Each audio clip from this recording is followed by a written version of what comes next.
Here's how the Prediction World Cup works. Every match becomes a market. You're not just watching the game, you're trading it live as it plays out. Pick an outcome, say, Mexico to win. The price is the markets read on the odds. 56 cents means a 56% chance. Buy in.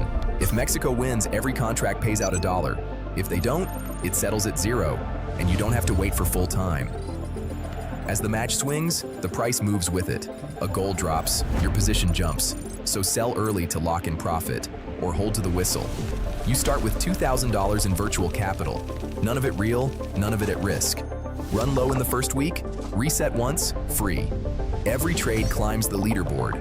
Rise up your country's board, and every knockout round multiplies your score. The prize pool? $250,000, the top 500 win prizes, and first place takes $100,000. The Prediction World Cup. Free to enter June 28th, and every player gets 50% off.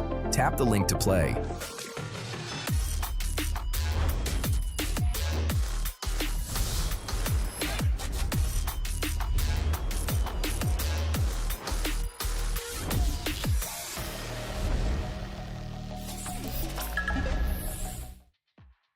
What's up, guys? Welcome back to the Asia session stream. I hope you guys are doing great. I am doing amazing as usual. Today, I ended up taking 2 trades, 2 losses, unfortunately. Those days happen. It's part of the game. And yeah, it was a hard day for me. It was not easy. Definitely frustrating, I would say. But you know, we're here for the long run. We're not here just to judge our day-to-day results. We know there is going to be a good winning streak that comes after that, and I'm not too stressed. So yeah, so I hope you guys are doing great. Today, let's look at this daily candle. So we can see how aggressive this daily bar was, and I was right on the bias yesterday. So that's a good thing. That's a good thing that happened. So we saw that yesterday we had a rejection of that supply level right here, which was at 36, and we closed back within the range on the daily chart, showing us that the sellers were the one controlling the market. So here at the open, we saw us coming back down very aggressively and starting to break lows, rejecting highs. I was basically predicting that the sellers were most likely going to take over during the overnight session, and once we would open, we would already have swept the previous day low. Whatever happens after, you know, I don't know, but I just know the likelihood of us trading below the previous day low once we open is pretty high once we see this. So this is what happened yesterday. So I was right on the bias. Today, we can see we have a pretty strong closure of that daily bar. I would remain bearish, and I would want to see if we can open up higher right there, tap within the 905 level, and then potentially see some structure back to the downside, waiting for that 15 hourly candle pointing towards the previous daily low, and potentially taking a short from that opening drive. So I'm going to stay patient. I don't want to just engage immediately because we're not just very close to the low. So we'll wait for an hourly confirmation or either a 15-minute. But so far, definitely looking for shorts on the daily chart. And depending on how that first hourly candle will close, it will give us the direction for the next one. Potentially, this is how I read. So let's go over like the overnight session that we talked about yesterday. I had a bearish bias. We saw that first hourly candle closing bearish. So I was like, okay, I would want to see the next one closing bearish also. So potentially taking a short somewhere up here at 01. We saw that short happening, but very weak candle. So around like a 50-point range. When I saw this, I was like, okay, the likelihood of us tapping within that gap and closing bullish within the next bar is pretty high. So let's see what happens. Ended up doing this exact thing. We swept that low first, then ended up closing bullish back within the unfiltered value gap. After that, we saw a big break. So when I see those breaks, this is the exact moment where I anticipate the next few bars to actually be bearish on the hourly. So I want to engage within shorts rather than trying to predict reversals at this exact point. So you can see here, bearish candle, the other one closes bearish, other one closes bearish, again, bearish, bearish. So you don't fade the market, okay, until you see an aggressive candle that prints in the opposite direction. So here you can see inside bar candle, I would say swept the previous candle's high, closed back within the range. I wouldn't touch anything here. And then the trade that I took, the loss that I took was here. Okay, so you can see how aggressive we sold off, and you guys will be able to understand my framework behind it. But you see how aggressive we sold off from the overnight session. Usually when we see this, we need a healthy retracement. Okay, we need a healthy retracement. So what am I looking for? I'm looking for my hourly candles to give me a story for the next one, and potentially and just me being able to get a piece of the pie within that overall bias. So when I see that closure above that candle's high and us engulfing on the hourly, I'm like, all right, where is my next target potentially that I could go and fill this hourly gap? So then I'm letting some time for my trade to occur. So here, let's see what happened on the hourly. So we opened, we went higher. This started to chop within this area. So I was like, okay, amazing. At this exact moment, if we start creating a bearish market structure shift, I will engage within the long and predict that price will create some upside pressure because of the fact that we're trading above the 9 a.m. open, the 10 a.m. open, and the closure here was so aggressive that I wouldn't expect the next bar to close back within the range. So if my stop loss is wide enough within that range, then I should be able to catch those longs. So then pulled back right here. I engaged within longs around this this moment exactly, and then unfortunately you see that hourly candle ended up capitulating back to the downside and closing back within the range. So this was like, when this happens, I will lose my trades, and I'm okay with that because usually this doesn't happen too often that we're seeing like full-on reversals like those. So it is what it is, man. It is what it is. I took a loss and to the chin. Let's see what we can do. So yeah, Algeria won, bro. They won, but they did not deserve to win. I'm telling you, bro. They are so s. I am freaking disgusted with how they played yesterday. Like, oh my days. It's not even funny. Like, how are y'all playing every single day? Y'all are getting paid millions to be that ass. And I'm like brutally honest. Like, I'm telling you, you can't have that level of like, are you even a professional at that point? You know? Are you even a professional? Like, you're missing passes, wide open shots.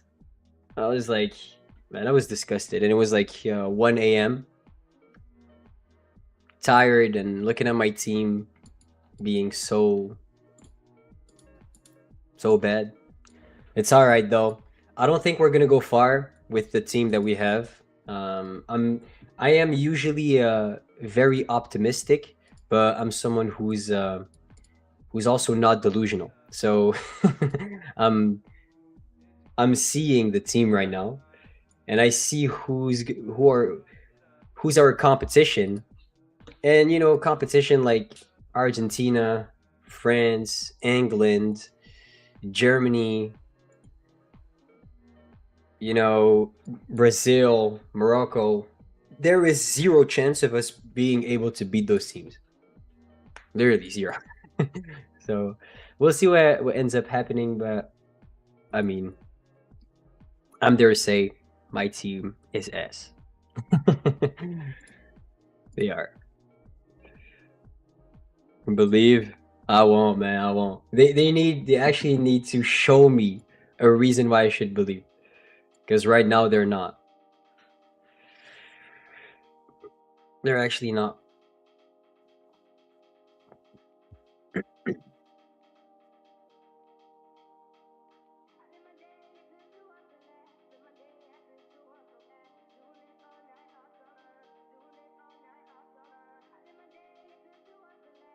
Mm, mm, mm. England sucks. No, they don't. Unfortunately, they don't. What's your bias? I am looking for potential shorts within the daily chart. So here I'm seeing that we closed very bearish and aggressive within the previous day. Big bearish candle. Usually what I would never do is try to predict a reversal right here without seeing that previous day low being swept. Okay, so here, if price pulls back towards 51 level, which would be the daily order block, I would look for an hourly candle to push back towards this draw, potentially enter here with my stop loss above that high and try to let it ride all the way to the previous day low as my first target, and potentially let some runners when we're going to open up in New York session, potentially will be even below that. So my bias is bearish because of how we're closing. Wicks do the damage, bodies tell the story, and here the story for me is bearish. I would never try to anticipate a bullish candle right after such aggression from sellers on Tuesday. Even if it happens, there is going to be plenty of confirmations that will tell me, hey, watch out, you shouldn't go short. Buyers are being aggressive. The only way I could potentially get faked out is if it pushes right back up all the way here and then breaks structure to the downside like this and ends up being the fake out in the low of day. That I would take that loss any day, because usually we're going to see sell off from that. All right.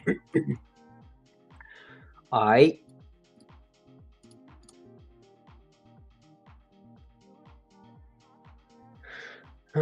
what's up? What's up? Hair looking tough today. Damn, appreciate you. I just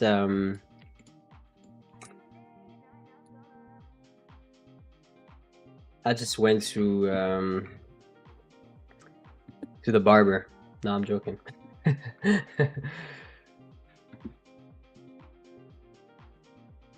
I just washed my hair for the first time in like weeks, so that's why they look like this.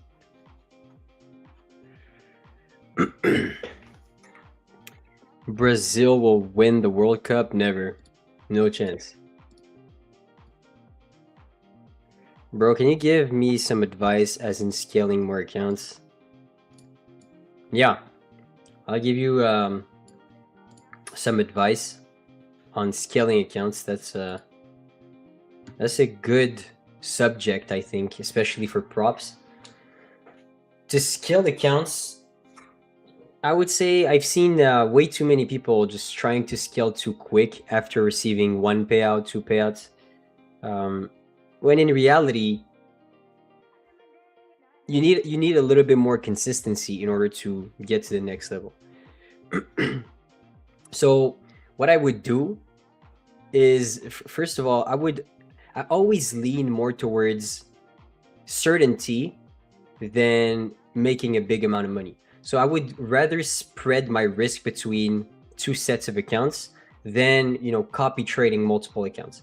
So in order to scale, for me, the best way to scale is, instead of copy trading,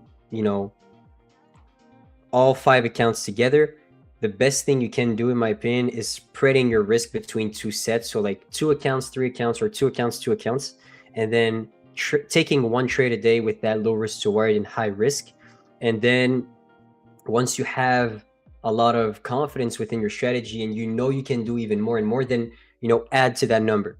But in my opinion, the best way to scale is go for something that is a little bit more certain, which is, all right, if your goal is to receive 1 payout, 2 payouts a month, then it's far easier to do this by splitting your risk between 2 sets of accounts than doing it copy trading 5 accounts, because you could get triggered after 2 back-to-back losses. We don't know, you could get into a loss streak. Like, let's say right now I'm in, I just took like 2 losses, then a win, then a loss again. So, those things can trigger you if you have expectations. But in reality, if you lower your expectations and you're like, okay, you know what, I'm just going to aim to make 3K a month US, and that number will double up, triple up once you start adding accounts. But that would really be my my advice on scaling. Like, don't push it too far, because I've said it in the podcast, I think. But one thing I always talk about is the trauma of a trader, and the more skin you have in the game, the less you can handle those traumas over and over again. It's like if you've been trading for 4 years or 3 years, even like 3 years is an insane amount of time, depending if you were like full time on those. But let's say you've been trading for 3 years plus, and you don't have the same tolerance for bullshit than when you started, compared to when you started. So you don't want to engage in too much trauma by scaling, because scaling is the hard part. The psychology part of scaling is really where your discipline will get tested, because following your plan and following your setup is more of a personality problem, I would say. Like if you just can't stop clicking buttons, then that's not the same kind of discipline. That's more of, I think that's, if you are over trading or over leveraging in general, I think it's more due to a lack of preparation and a lack of knowing the true statistic of your edge. So you don't really trust it, so you just don't care and you do whatever. But if you truly, respect your plan and do everything right, the best thing you can do, in my opinion, is spreading your risk and going for smaller months. And then once you have the hard proof behind why you should scale, then scale. But don't burn yourself, especially if you've been trading for a while. Yeah, that's my advice. Let me know if I touched the point that you really wanted me to touch on that. If not, we could start having conversation on that for sure.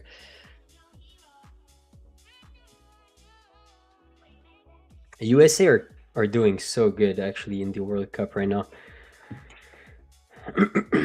Love the podcast. Thank you so much. I rewatched the podcast yesterday, and I was very happy with how I did. So I think I said that yesterday, but I was very happy.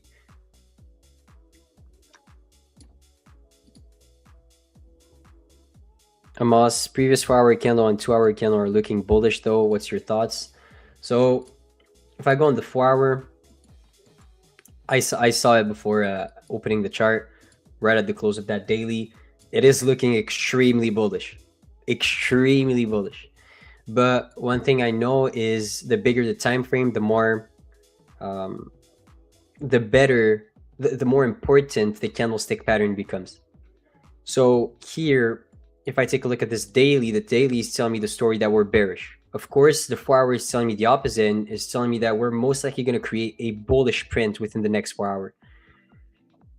So here, my job is to understand that there's those two, there's two biases within those two candles, and my job is to make sure that I don't get faked out entering sales too early, knowing that this next 4-hour could be bullish and could just open up higher to form the upwick of that daily bar and then print lower. So here, the signs that will tell me that okay, we are ready to displace to the downside is the amount of aggressiveness we have below the opening price of that 4 hours / the daily chart. If we immediately start rejecting that low, and then let's say an hourly candle closes back here within that 4-hour wick, for me, like depending on the amount of aggression we get below that low, it is going to be a very good indication that we need to retrace back towards the previous daily low. So here, in my opinion, if you wait for an hourly confirmation instead of just entering blindly because of that 4-hour candle showing us an opposite bias, it would be a better play. So yeah, for me, bearish on the daily, bullish on the 4-hour, but we'll look for cues on the hourly to make me doubt the fact that the next bar will be bullish on the 4-hour.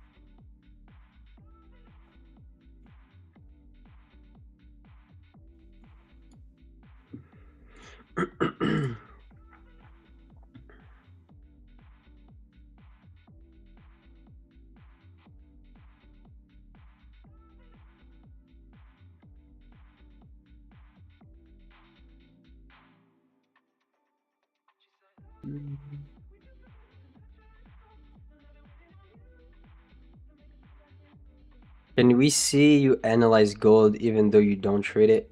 Yeah, I can analyze gold for sure. Hey man, watch your podcast. It was good with Proper and Trader. Let's go. Looks like you got a perm. That's just my normal hair. My hair just looks like this. That's when my hair is like dry. You know. That's like my natural hair. Without I don't put any products in my hair, but this is like without water.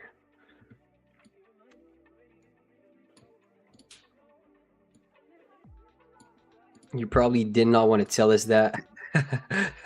Now, I usually wash my hair like once every 2 days, 3 days, maybe.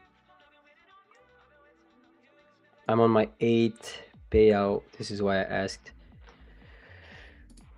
I mean, I think it's still a good advice even if you're on your 8th payout. Quick question, passed an evaluation yesterday, already hit daily drawdown yesterday, now left with $500 on a 50K. What do I do?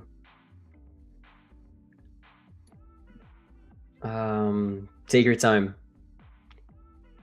Take your time. You can still come back. Don't act on your emotions right there. You can still come back. Just it could take you a week and a half, but if you truly want it, you can come back. Hamas, how did you find your strategy? That's the bit I'm on at the moment. Trying to find my strategy. It's that's a I was also gonna say that's a good question. I really need to stop saying that shit. I always say this. I'm receiving good questions though. How did I find my strategy? Tried a lot of different strategies in the past. Went and validated that information on my own and backtesting. Never truly found any success. So was focused on 15-minute candles, hourly candles, and 4-hour candles, trying to predict the next one. And at a certain moment, staring at that chart, you start understanding that, okay, when this happens, there's a pretty big likelihood of the next bar either closing that way or opening on that way. And then I found it.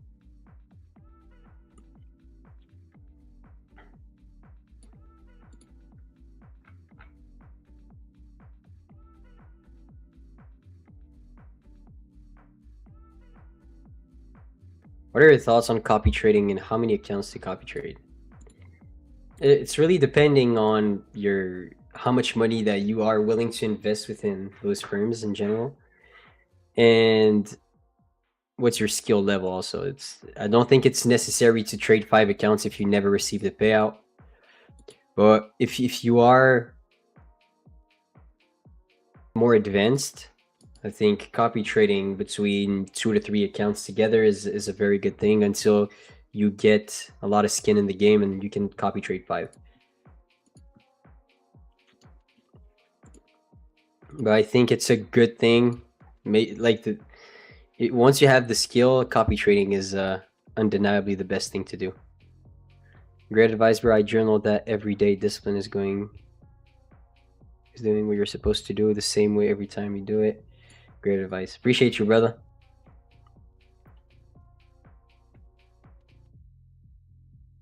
I have a question, but it's more like an advice. Ask whatever, brother. I got you. Je les suis pas depuis longtemps, mais il analyse, mais prend pas de position. So that guy is saying that I don't follow him. I just started to follow that guy. He's analyzing a lot, but doesn't take any positions. And my response is, I'm not gonna enter the chart if there's not a clean setup. That's really the answer. That's a pretty easy answer to say, but I'm live trading. I'm not gonna put on a position and risk to lose my own money if there's no setups. There are some days I will stay cash. There's some days, yesterday I stayed cash, which means that I didn't take a trade. There's some days where, like most days, we take a trade together. Yeah, I got rage bait in French too.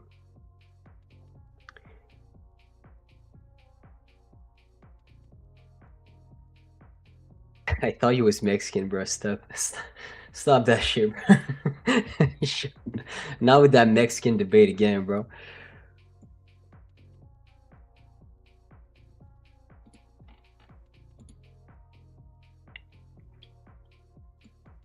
I reached 75% of the profit target on my funded account. Do you think I should buy another account as soon as I get this one funded? Or should I wait to get first payout? Having a backup account is very smart. It's very smart. But it could act also against you, because let's say you have a backup account, you could say to yourself, you know what, let me over leverage, or let me not follow my rules. I still have that account in the back. So like, up to you. I'll let you choose. You know it better than me.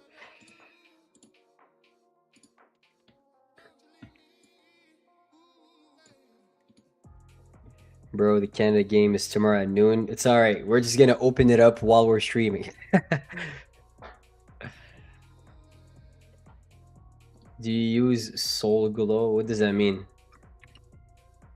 What's that?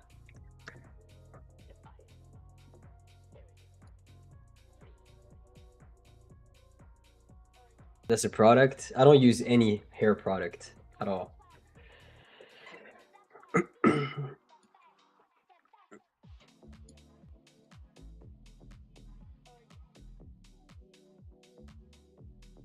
Bro, I'm trading on a funded account and I am learning as well. Shall I copy trade streamers who I believe in?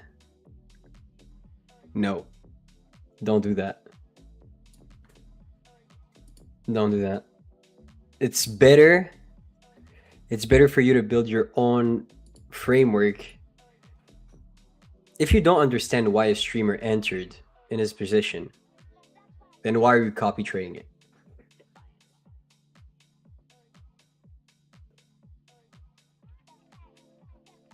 So depending, if you truly want to learn from that person and you want to lock in with the framework, and it's going to take some time, and I don't think it's a good thing to take the trade if you truly don't understand it. So until you get to the level of understanding where you understand why you take the trade and you can replicate it, I don't think it's a good thing. I think it's a better thing to just build your own bias and framework.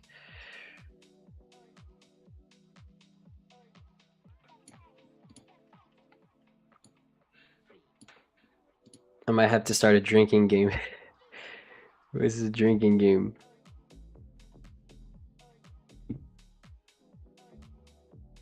Every time I say that's a good question, you take a shot.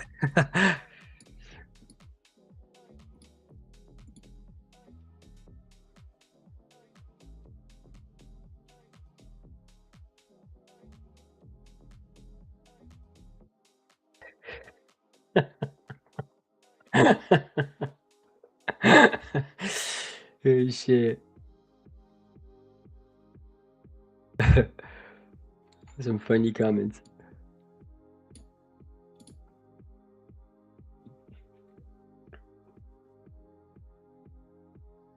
Which trading plan do you use and why? Growth or select? I use lightning funded. So I want to pay a little bit more upfront, but so I don't have to pass an eval, and I don't really mind the 20% consistency rule because I jab my way to a payout anyways, so.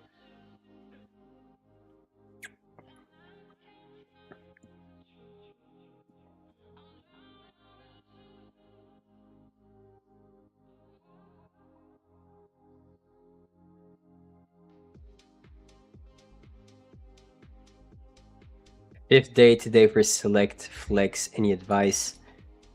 Lower your size. Lower your size. Or how the fuck are you speaking French? I thought you was Mexican. Of course I speak French. I definitely speak French. It's my first, no, that's my second language. But the language that I speak the best, is French, for sure. That's what I studied in school, in university.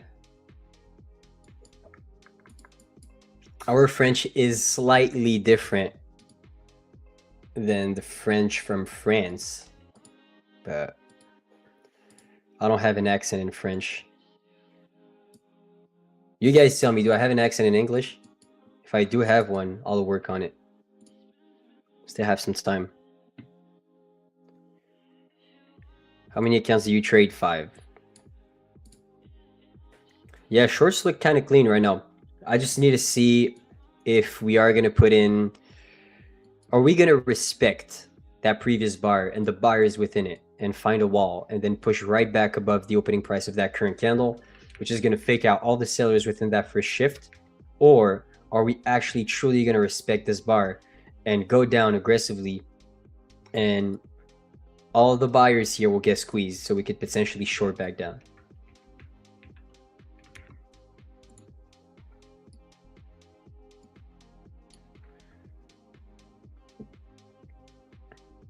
Your French is very good. Thank you. How much did you spend before becoming profitable? Did you start spending more on prop firms when you became profitable also? How much did I spend? A good amount, at least like 10, 15. But that was me being a dumbass, so you can't really... If I did not have someone saying to me that I shouldn't do those kind of things. So I learned on my own.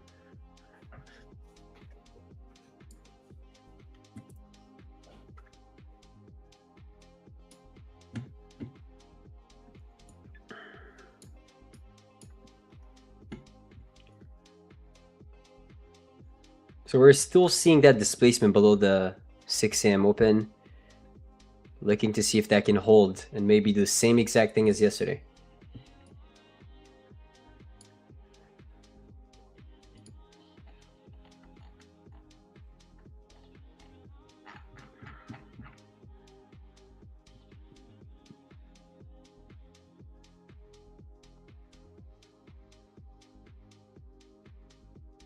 He's right, bro. That's what that second account has you feeling like sometimes.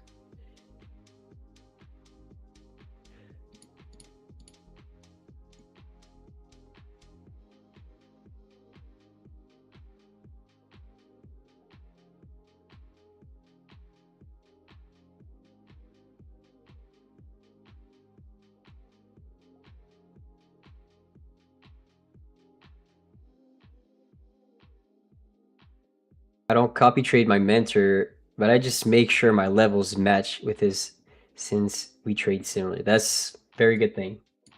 Best thing you can do here. Shout out to you, Jalen.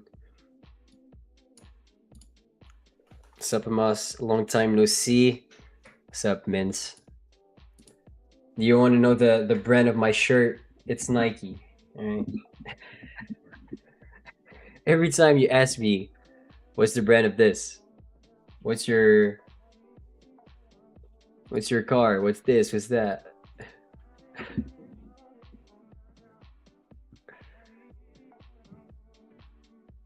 Every time someone asks about your hair, I drink. I get asked a lot of questions about it. Do I? The most asked question ever is, what's your indicator? What's this indicator, and how long did it take you to become profitable? Those won't ever, you know, it's not even close.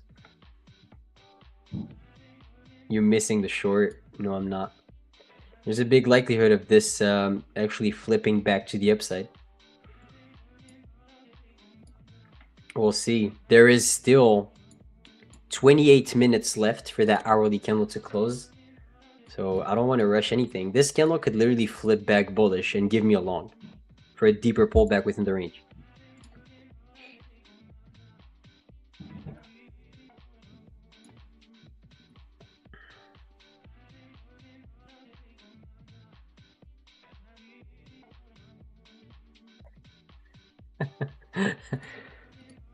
Armas, why do you look more handsome day by day? Any suggestions on how? my god.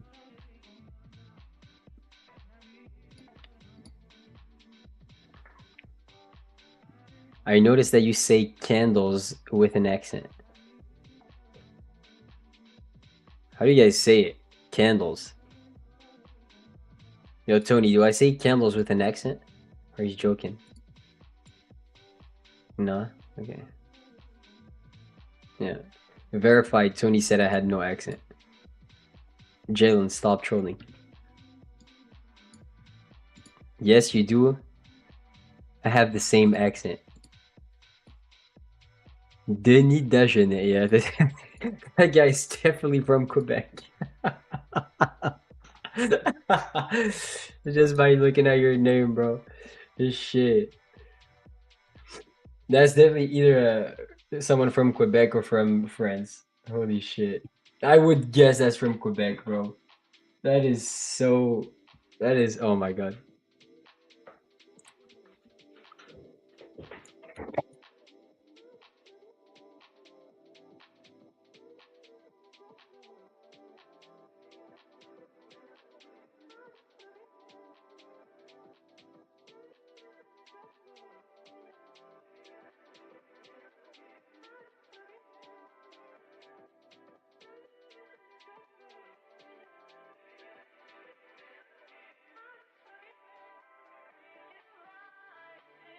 Definitely have an accent in English.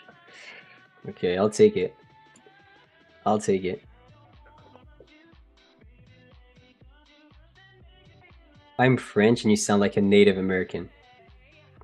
Damn. Type shit. So for the French, I am American. For the Americans, I'm French. I'll take it. It's not an accent as much as the way you pronounce certain words, like replicable. I do say that pretty often.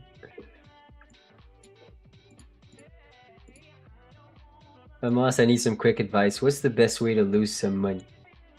I've never gone over profit target. Today I'm doing quick trades to lose it, but I'm making more.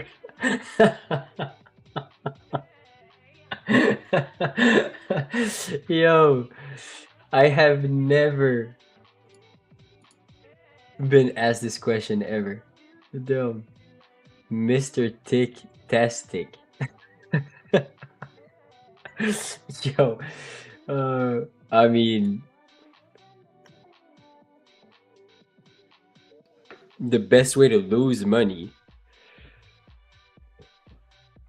That's a hard one. I would say buy right now, but at any point right now it could bounce.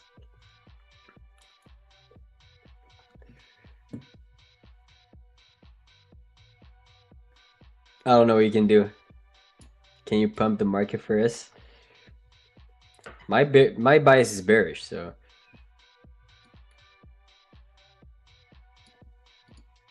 Where did you get 10 to 15K? Were you employed? Yes, of course. How would I get that?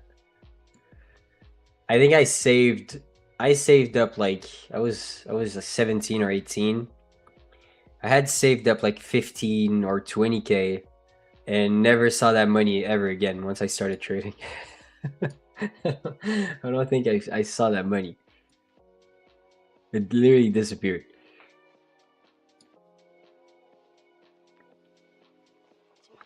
Can it be possible to reach a goal of having 2-3K in payouts per month with just one account, or will I need more accounts in the future?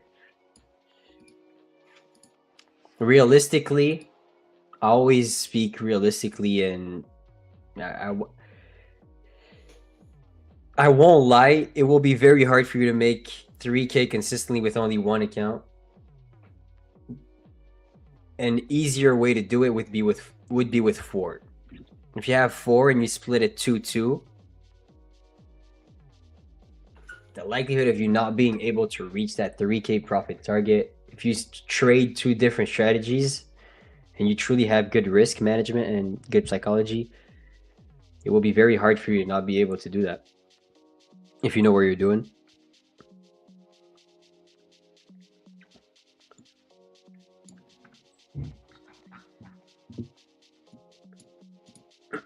but it's doable for sure.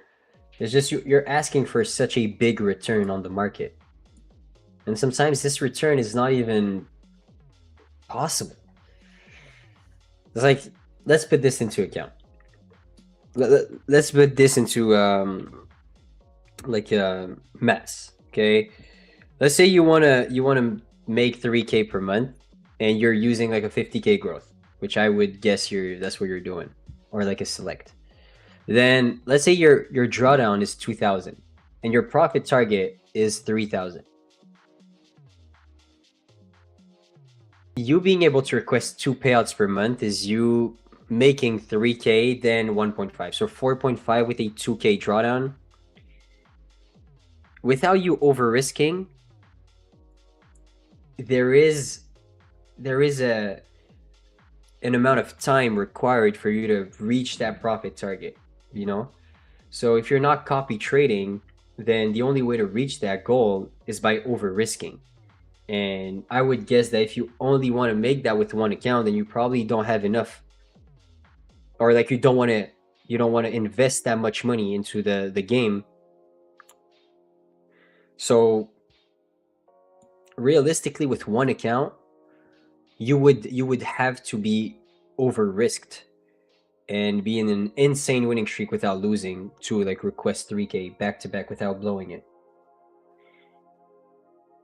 or being super disciplined but waiting a month and a half, 2 months to request payouts. So you would probably receive 1.5 per month. Then that makes more sense.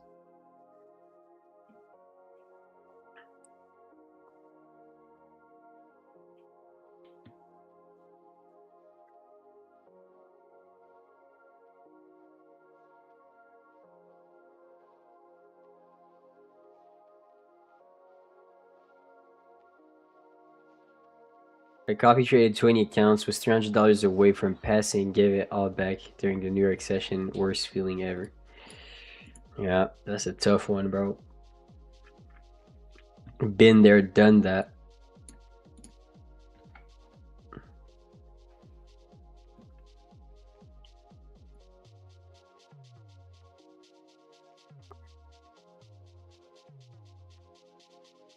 Hamas, do you have a favorite time to trade? From 10:15 to 11 a.m., I prefer trading ES than NQ. After that, or before that, I prefer trading... sorry. From 10:20 to 11, I prefer trading ES. Okay. Then I prefer trading NQ either before that or after that. Yeah, I think that's... that's pretty much the game plan that I have. Why? Because my data says that I should follow ES way more than NQ with a certain framework.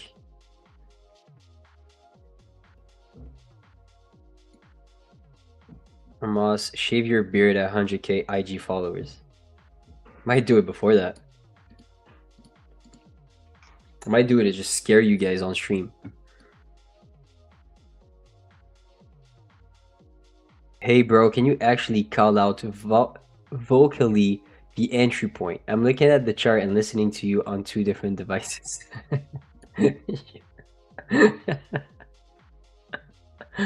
Oh my god. Yo bro. Oh shit. Is it cold where you are? No. It's pretty hot in the summer. Way colder than Miami or Arizona. It's usually, most days it's like 20 to 25 degrees Celsius in the summer, and at night it goes back down to like 17, 18 maybe on most days. A very hot day would be like 30 to 35, which don't really happen too often.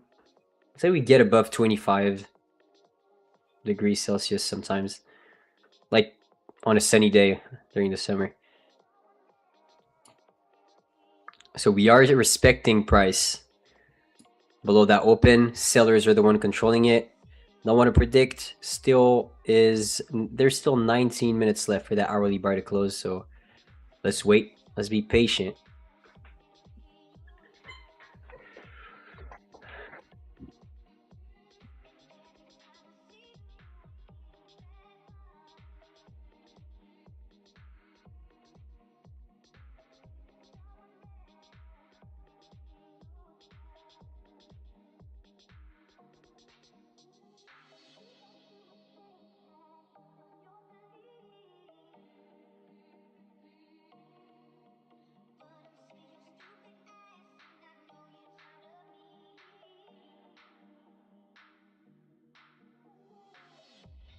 Now compare that to Algeria temperatures in the summer. Algeria temperatures are close, like they're the same as Arizona. It's like 40, 40 to, I would say like 40 degrees Celsius to like 45. I remember one day it was 52 degrees Celsius. You literally can't go outside. And that's such a different culture because it's so hot there, especially in the summer, that people just sleep at 5 a.m. or like 6 a.m. And then you know, they don't wake up until, I would say the students, of course, people my age, and they don't wake up until the sun goes down or like 4 p.m. That's crazy, but they live during the night because it's too hot. Hamas, what is your next goal you want to achieve? Damn, never thought of that. In terms of trading goals or, you know, just personal life, let me know, Robert. But trading goals, like I said, I don't really have any goals, especially like monetary goals. That just puts too much pressure on me for no reason. And you know, I've been trading for a while now, and I just know that for me to start risking a bigger amount, then I need to make more money, you know, because at the current point that I am, the amount of risk that I take within my trades reflect my financial situation basically. Until that truly drastically changes, then I'll keep the same risk. But I don't plan on, you know, putting myself in an uncomfortable situation and, you know, take unnecessary risks because that will just screw up my trading for no reason.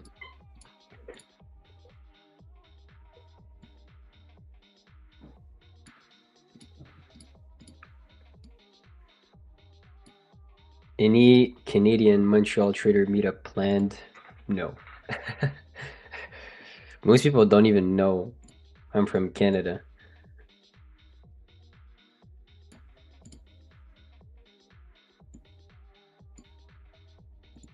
Why didn't we short at the market open when it was expected to be bearish? I need to wait for confirmation. It could have easily went up and aggressively pushed back towards 886, which would have given us a better entry, I would say. But now you see how aggressive we are within that hourly print. I want to start seeing us disrespecting that 33 level and maybe take a short back down towards that daily low. That would be such a good setup. If we get smacked here, that would surprise me a lot, especially with that hourly candle closing. The open of the new one will be very important.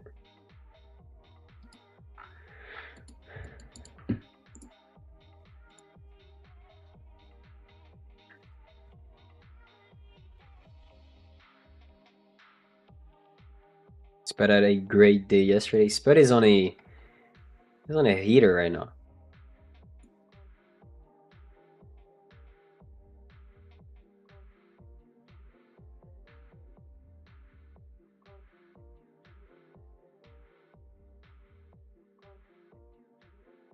Outside of trading something else.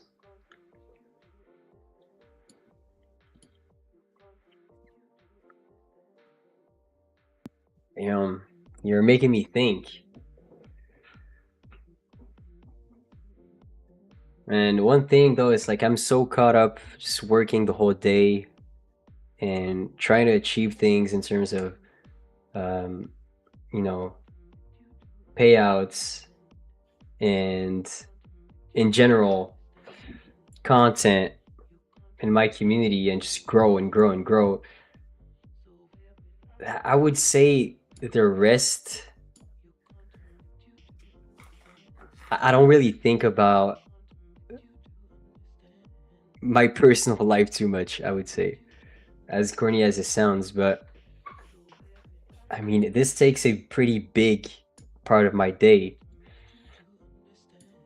So I mean, I think for you to become the best as something, best content creator, best trader possible, um, you can't have balance at all times within your journey. There is going to be some times where you put in way more work than in your craft than outside, and you're not necessarily the best version of yourself when it comes to being disciplined, going to the gym and achieving stuff and having building relationships and stuff, which is pretty much like this for me right now.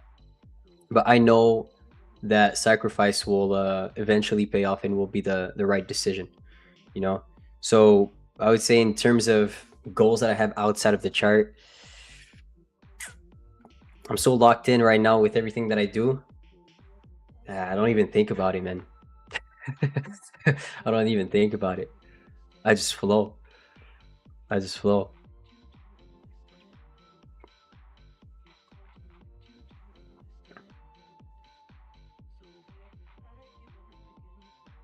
But this is a good thing you asked, because most of the goals that I put to myself or try to achieve are monetary goals or trading goals or content goals. So that makes me think a little bit more outside the box, and I truly need to ask myself, outside of all of that business, which is what I think about all the time, what else? What else should I improve on? Because there is a lot of things I could improve on.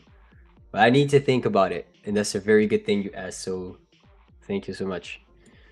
I truly don't even think about it.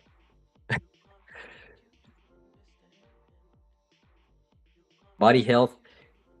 I've I've been working out since I was so young, like probably 16 years old. I was playing soccer, of course, and playing multiple different sports. But health has been like a habit, more of a habit. I am pretty consistent when it comes down to eating and just working out in general and having, being in good physical shape. That is part of me. Like if that goes away, there's something that is going to be very weird about me. Like if my family see me not going to the gym or slacking, they will tell me, and it happened previously, but it's very rare. Money means nothing without health. I agree.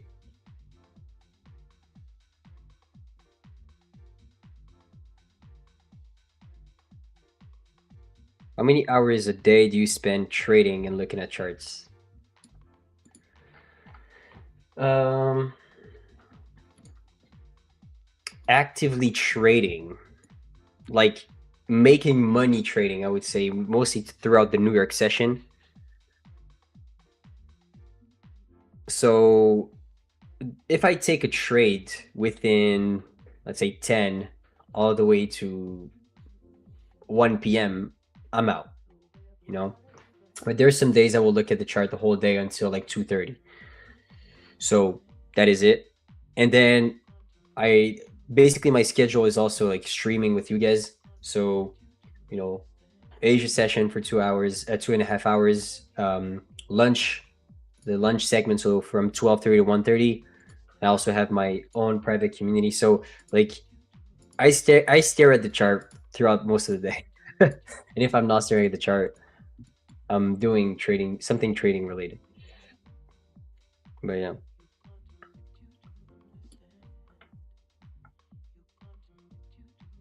What's up, Joey? How are you doing, bro? It's hard trying to put in the work every day, working a job, trading while working the AM and Asia session, trying to learn other things that I can expand and grow a business. Yeah. I mean, you don't need to be doing everything all at once, you know. That's how I view things. Like, okay, right now I'm very focused on this aspect of my life. And when I'm going to be so good at doing it, then it will be second nature. I will not have to put that much effort. It will become second nature. So I will be faster at doing that thing. I will be better. So then I could potentially expand.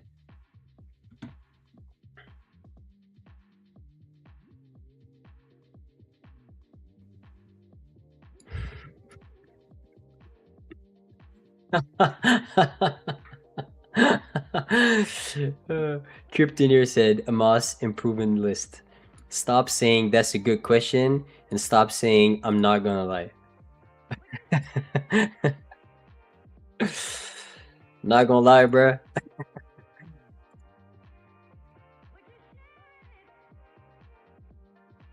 You're right. I gotta work on that.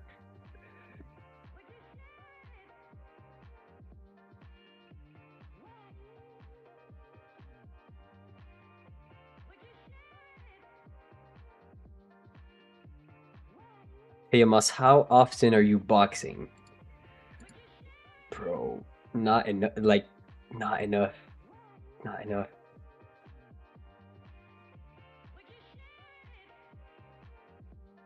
The thing is, with boxing, I don't have the love for the game. It's like, truly, I don't have the love for the game. You know why? Because I know I don't want to fight as an amateur. Because just fighting in general at my age is too risky. I just don't want to put myself in this position. And knowing that I'm not going to fight, I don't have that hunger. So like when I do boxing, when I box, it's more for, I would say, staying in shape and just have the right. I learned the basics, but I wouldn't say I'm a good fighter at all. You know why? Because I know how to throw punches, but I don't know how to. I don't know how to get punched. You know, I don't know how to get punched, and that's true. And when you start boxing, when you start sparring, and doing some, let's say, touch sessions, which is like pretty light sparring, you understand that it's not about the technique at all. You're gonna like I have a good technique. I know how to throw punches. My jab, my cross. I know how to do those. The thing is, there's some people with such better defense and also better footwork that I just can't do anything against. But I don't put in enough time for sure. And a lot of that, like when I'm sparring against someone or when I'm doing some light sparring, I see how big the learning curve in that sport is. It is non-ending. You can always learn something new. And it's by far, in my opinion, by far the hardest sport ever. To be like top 10 boxer, you need to be extremely high IQ, extremely fast, and the amount of reps you put in, that has to be your life.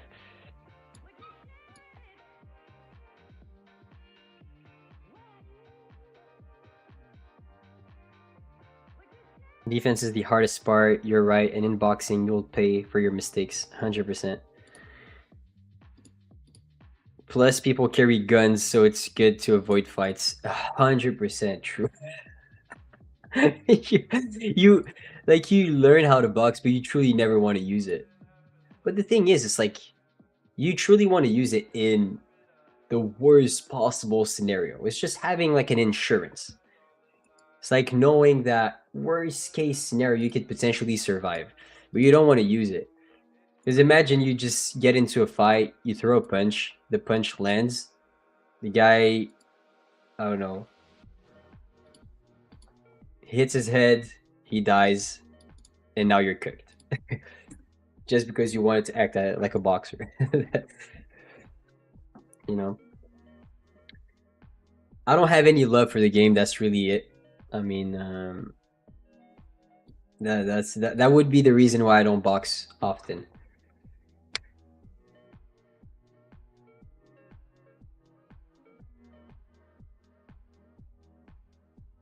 Yeah. Defense and counter punching is a lifelong journey. I love that. I love that. That sport is so complex. It's scary sometimes. When you see those pros, that's the thing. When you look at a sport, okay, I'll just give you an example. Let's say you look at a boxing match. You see those guys throwing punches, but we truly are so unaware of how skilled they are and how they think during the fight. You know, we are unaware of that completely. Same thing for, let's say you watch the World Cup and you're like, oh, that guy sucks. You don't know the real reason why he did this, because he's very skilled. He's doing that every single day. So, like, yeah, outrun your opponent. I think I might be able to do that.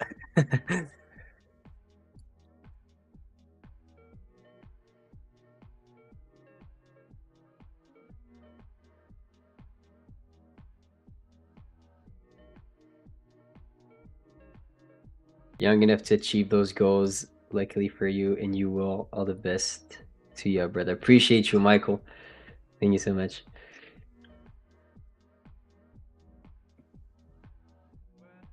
Like my wife says about knowing CPR, she has superpowers, but she doesn't want to have to use them. Yeah, same thing, literally. Okay, so first hourly candle is closing bearish and pretty aggressive. So daily candle opened, drove higher first, then flipped back below the opening price, and we're starting to be very aggressive right here and getting closer and closer to that daily low. I want to see the reaction once we open up right there. Don't want to engage too aggressively within this range, but I am looking for shorts currently, and I would want to see us distributing to the downside and use 32 as stops in order to run lower back towards 77. That would be my plan. So I would say within this 5-minute chart, I would want to see us inverse this gap, and within the 2, I would want us to start closing back below 66. So here, once we do this, I will potentially enter a short position.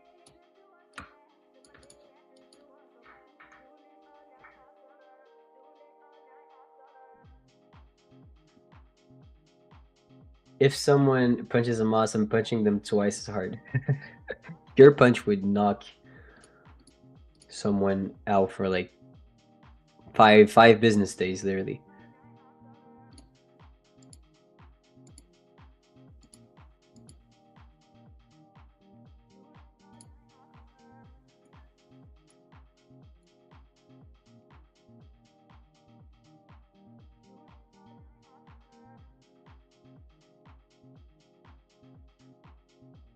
Enter micros here.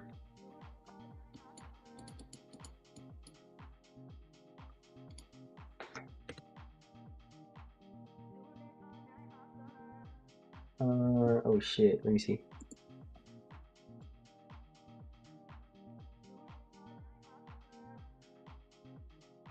Not my fault.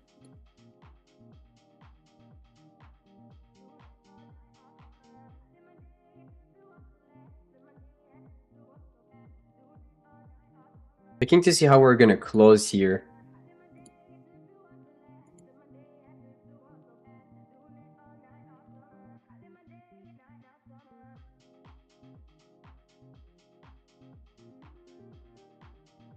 I'm gonna try a sell here with micros, 5 micros. Pretty light, maybe adding to my position within this trade. I want to see us use 32 as stops in order to run lower back towards that daily low. That's really my play. That was what I was anticipating from the beginning of the Asia session. So let's see how that one will go.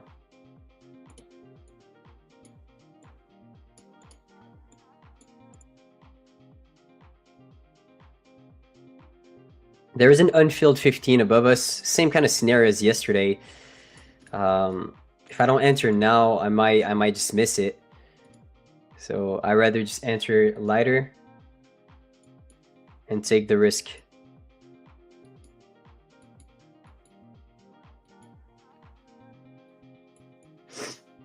So I'm pretty light on this trade. No stress on that one. Just, you know, want to take quick scalps. Maybe 1 or 2 quick scalp within the session and call it. You know, been entering pretty heavy within those sessions. I mean, it's cool. It's sometimes it's cool, sometimes not. I mean, I prefer going for quick scalps. I would want to prefer going for quick scalps within the next few sessions and like take 1 or 2 trades rather than risking my whole freaking 2K and being naked during the New York Open. That's really it.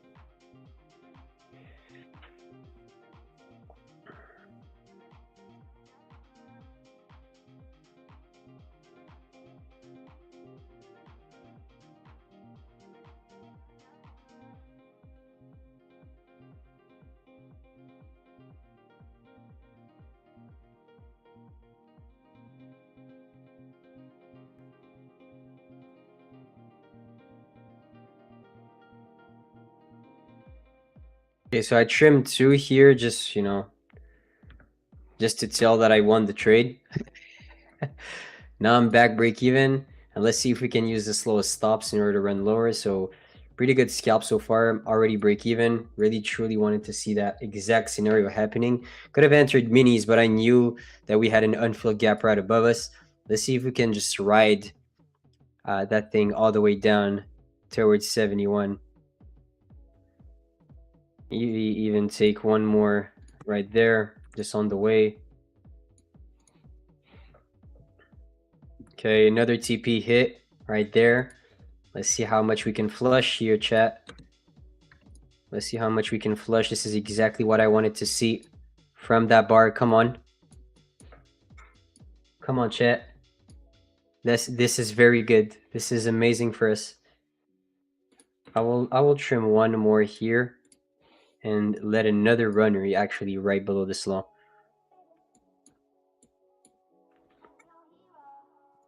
Exactly what I wanted to see from the jump. From the jump, this is what I wanted to see. Told you guys I was bearish because of the daily strong closure. Then wanted to see an hourly candle pointing towards my draw, using it as a fuel level in order to push down towards my target. This is exactly what we're seeing right now. Pretty big displacement candle.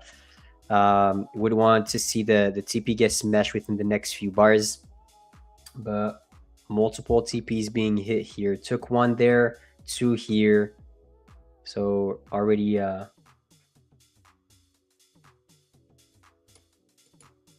we're gonna try to let it ride a little bit more. So the 30 TPs here at 76.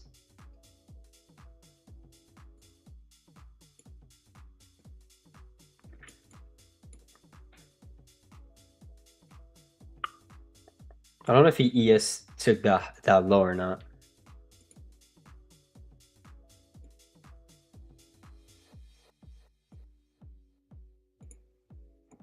I'll let it breathe. I mean, I think we have way more chance of hitting that low here than, you know, my break even. in general. So I'll just change this to 2. Even that, I don't really mind. We already took out some good profits, so.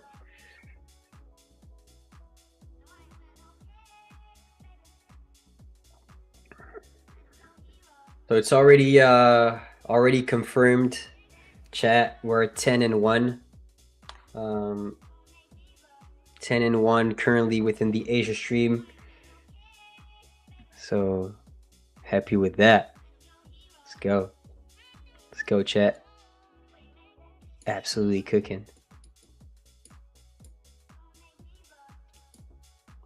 It's a very aggressive push too.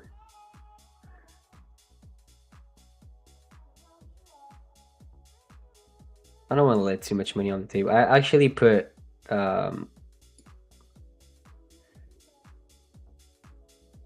if it pushes back towards that gap, I'll actually take out 1 more. I really want us to displace harder.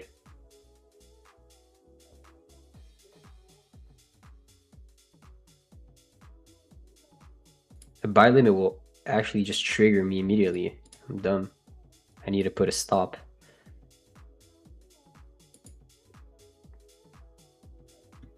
Are you trading with micros? Yes, I'm trading with micros right now. The range is too big, and my target was the daily, so I'm not gonna enter minis. I did that once and I regretted with my life. Remember that Friday, and not Friday, that Thursday. I got shit on. Shit on.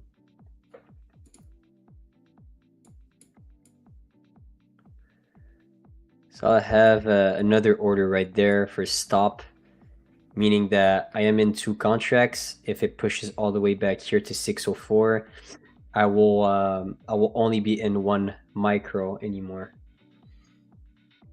Okay, so another TP got hit right there.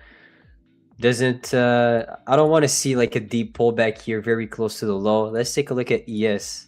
Yeah, ES already took out. Did it take out that daily low? No, it still didn't. That's weird. Well, see, I just don't want to give back too much profits. This was a pretty good run so far. So took out most of the profits here at 6, I would say 613.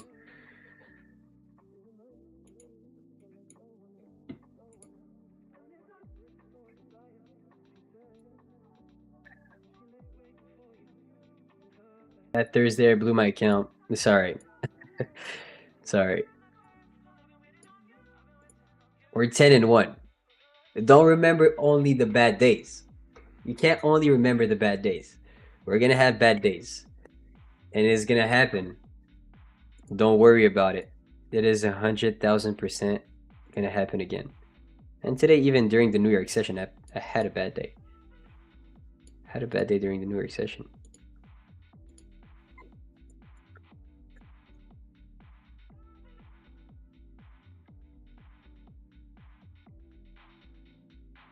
So here, it's pulling back towards this is not the closure I wanted to see from the 5. This is pretty weak close. It's pulling back here towards structure at 20. It's a pretty big break. We're way closer to the daily low than our it's pretty much 50-50 at that point. But structure wise, I would see the daily low being taken out before we actually hit the break even. So I'll put my stop loss to break even right there. You see yesterday what happened was that I had the same exact setup. I had the same exact framework. I had an unfilled 15-minute gap right above me. You see here? So at that moment, I was like, you know what? Let me just wait for that 15-minute gap to get tapped and then potentially enter sales at that moment. I decided to do that. Price ran without me, ran 1,000 handles without me, and I had the right bias. I had everything set up in my way, but just didn't trigger the shorts. Why? Listen, I'll tell you why. Because I was willing to enter into heavy. So here, instead of entering into heavy, I decided to go half size. So if price truly wanted to go back towards the gap, I would have added within that gap and just averaged down,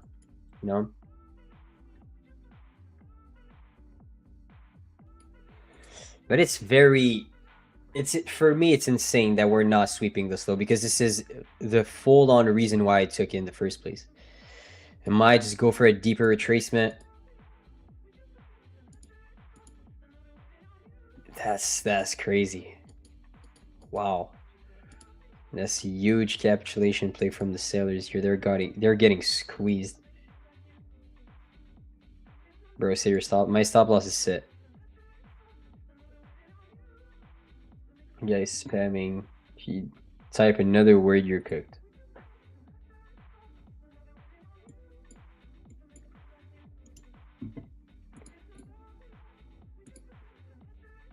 Bro.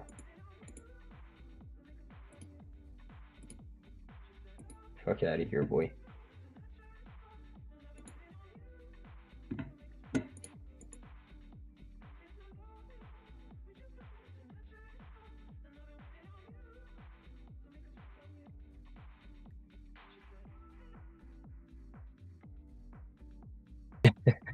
I let one micro turn on me, bro. This is not deep.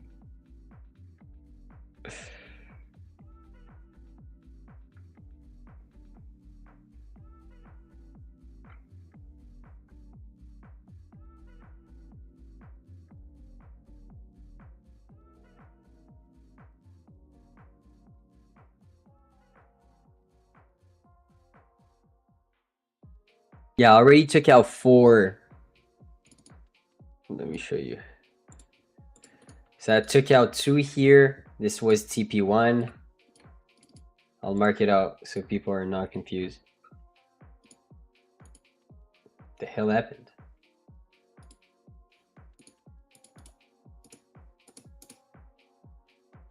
The hell? Wait, let me link again. Okay.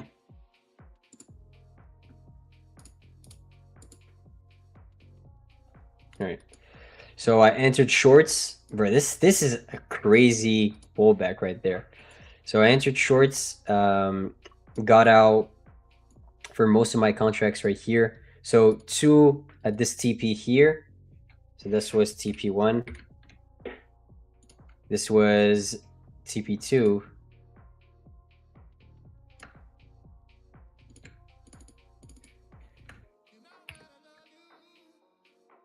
Imagine it just comes back to the break even and then runs back lower. This was TP3 right back above this candle's high. And then my last TP would have been here. So that was it. That was a trade. So I ended up, you know, ended up taking most of my contracts within TP2 and 3. But amazing trade. Can we get some W's in the chat, guys? I know I was not I was not yelling and stuff today. Entered micros, was a little bit more patient. And I mean, it's trading micros is way more stress-free, because that's the thing. For me, I have a very good way, again, like I said, I have a very good way of understanding where price is most likely going to go. The entry is my flaw. Not necessarily my flaw, but I don't believe in entries like everyone else. I just have a different framework. So knowing this, there's a lot of things that make me doubt the entry, because, okay, there's something above me that needs to get filled, or something below me that, okay, I would want it to get swept before actually entering. But also, if you don't enter aggressively, then you'll get left out exactly on this trade, like on this trade. So here I look smart in front of you guys, but if it would have pushed up, I would have looked dumb. But this is not how it works usually. Usually it's like you need to take a decision, and if it works, it was the right choice. If it didn't, then hopefully you manage your risk properly, because it's a statistic, it's probabilities at the end. Okay.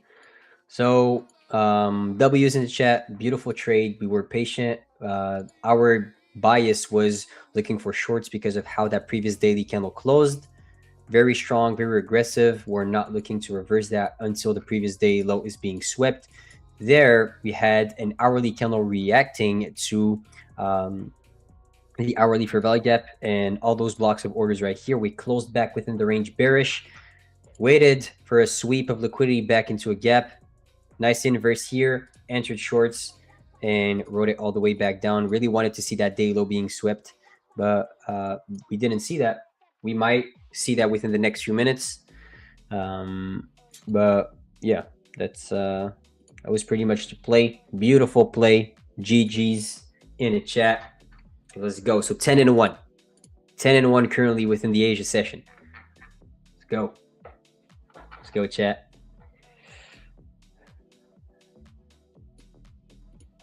Yeah, that 15-minute has a pretty big wick. And even that hourly, like you said, if that hourly closes back up, like let's say around like the 30s, oof, I wouldn't short. I wouldn't short. I would wait for another like confirmation of sellers stepping in.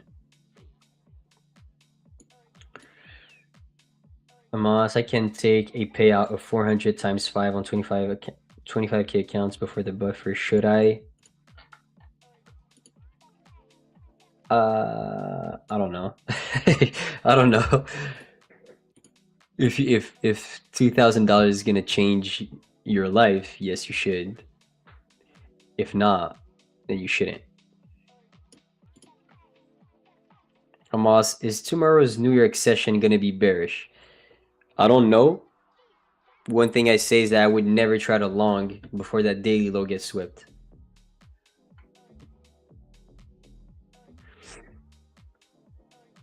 Why the fuck do you guys trade Asia? I have to pull it right there. That's a very good question. And the reason for that is the best plays for daily highs and lows are made during the first 3 hours of the Asia session opening. So the daily candle opening. That's what I'm looking to trade with you guys. 10-1, where have I been? I don't know where you've been. There's trades that when I was on stream, it was chopping, let's say, and within the trade, I was in drawdown within the stream, but then ended up hitting during the overnight session or, during the London session. I count those as wins because I was still in, all right? And my stop loss did not get hit. So if I said, okay, my stop loss here, take profit there, adding here, and if it hit, that's a win for me.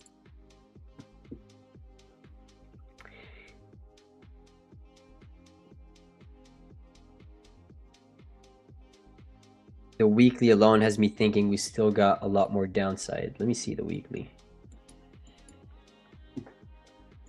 Damn.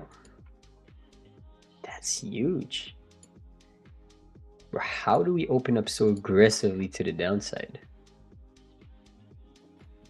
Wow.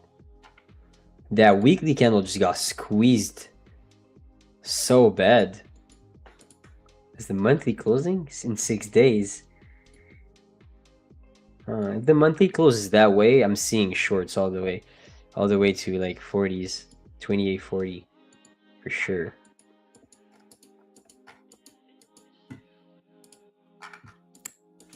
So beautiful trade. Let's go, chat. Coming back in 5 minutes. No, I'm joking. Literally like 30 seconds.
All right.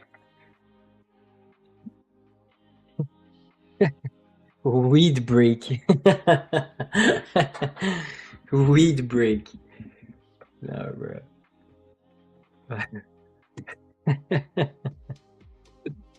You're funny, bro. Boss, you should also start streaming during New York session, maybe on this channel or your own YouTube channel. Not gonna lie. There's some other streamers during the New York session. Make sure to tune in. They are amazing traders also. There's Miriam, Spud, and No Stop Loss Butcher. I think Spud is up like 100K this month. Miriam just got her live account. Like, these traders are amazing. So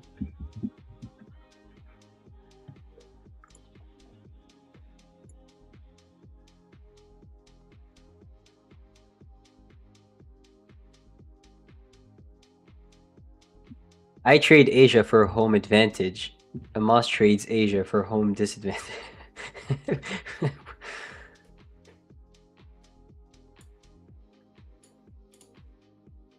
But the accounts will have no drawdown. Then don't take it. Amos, if we come back to that unfilled 15-minute rally gap and then start heading lower, meaning the 1-minute IFVG, for example, can we take another short to target that low? Surely that will be swept. I don't view it that way. You know how I view it right now? I view it off of the hourly. So like here, we're seeing a pretty big rejection. If that candle ends up closing like this, I'm predicting that the next hour will be completely bullish and run back towards 804. That's what I'm predicting.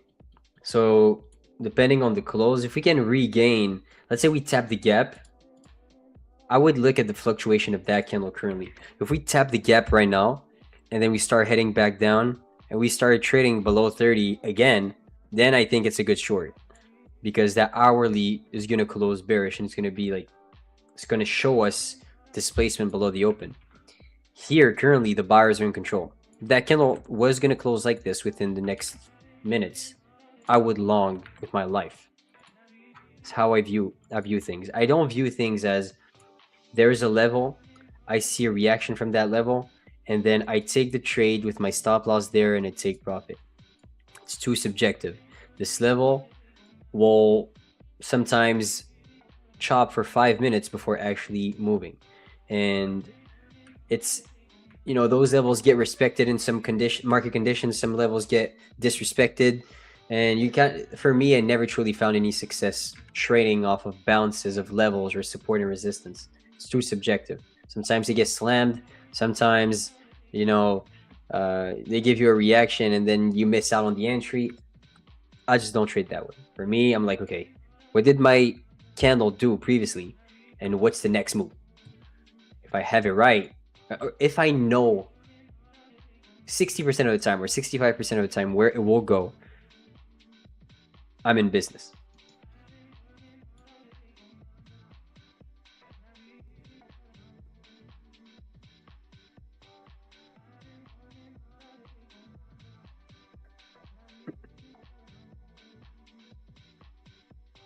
Asia action has been smoother recently. Has been great for sure. The overnight session in general has been great for the way that I read the chart. Time to find another trade. Type 1 if you want me to take another trade on stream. We go for 11 and 1.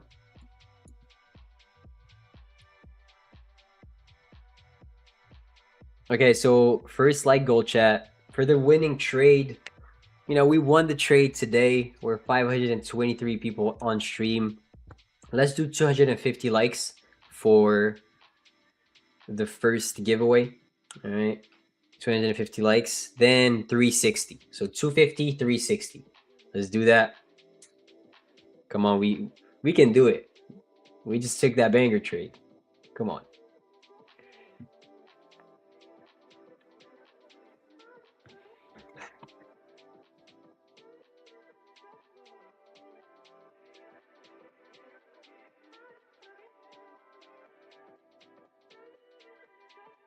1. Yeah.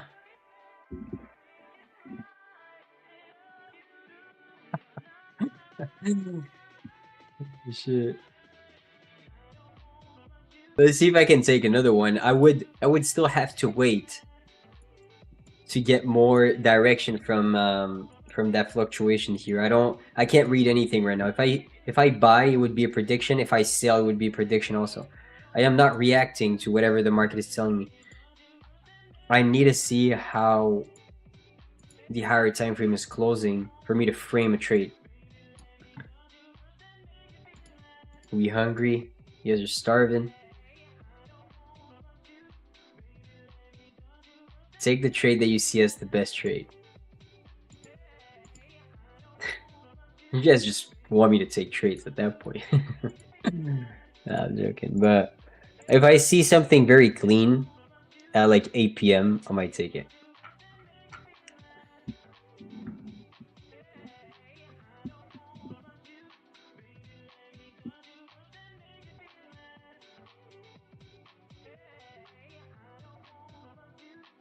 Come on, chat. We're at 198 likes. At 250, we're doing 150k select account giveaway.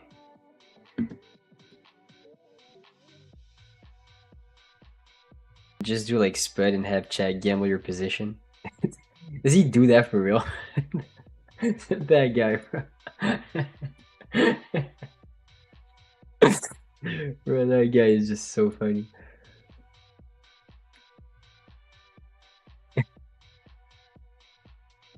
What did I just read? Bro, I just saw a comment. I can't say it out loud. That is LPR training for me if I say it out loud. Oh shit, try to find it. Bro. Asia session chat is wild. Some people are wilding. 7:30 p.m. Yeah, some people are wilding. The show. Bro, they were playing trivia, and if you got it wrong, they would have short silver for 30 seconds on TVs.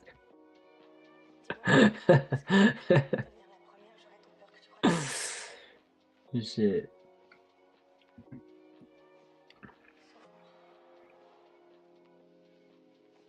I'm here for the masterclass, not for the free accounts. Sheesh. Let's go, brother. Come on. Who's playing tonight? World Cup. World Cup. World Cup. No way. England versus Ghana. 0-0. Nah. 78% possession against 22. 19 shots against 2. 19 shots, 3 on target. Oh no, you guys suck. Oh hell no. England.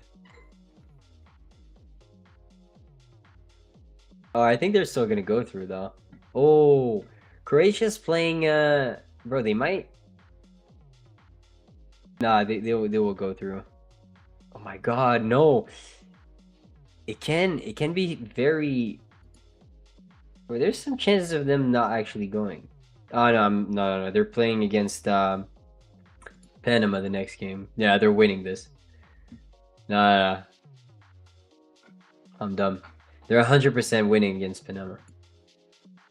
Okay, let's do a recap of the games of today, okay? Because it's the World Cup, and you know, we're watching football, so soccer for the American. Okay, so yesterday, Leo Messi won 2-0, so Argentina, and he scored 2 goals. France won 3-0. Okay. Algeria, disgusting game. We won 2-1, but at that point, I'm not even Algerian. I'm fully Canadian. All right. So Portugal 5-0, and the GOAT, Cristiano Ronaldo, Sui, 2 goals. Okay. Then England 0-0, and currently we're seeing Croatia against Panama playing.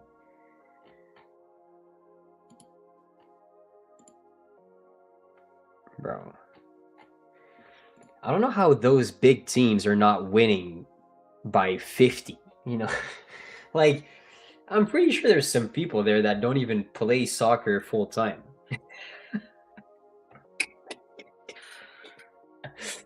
Imagine, bro.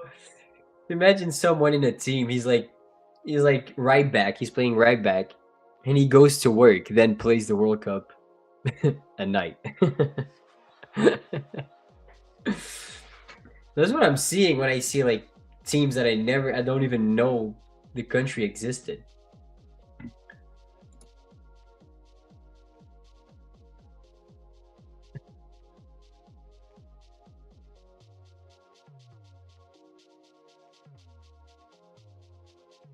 All right.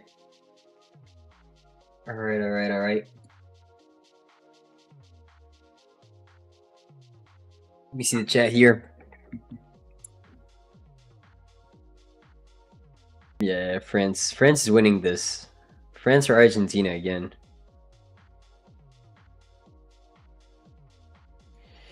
Amos, explain the trade idea which you take because it helps us a lot.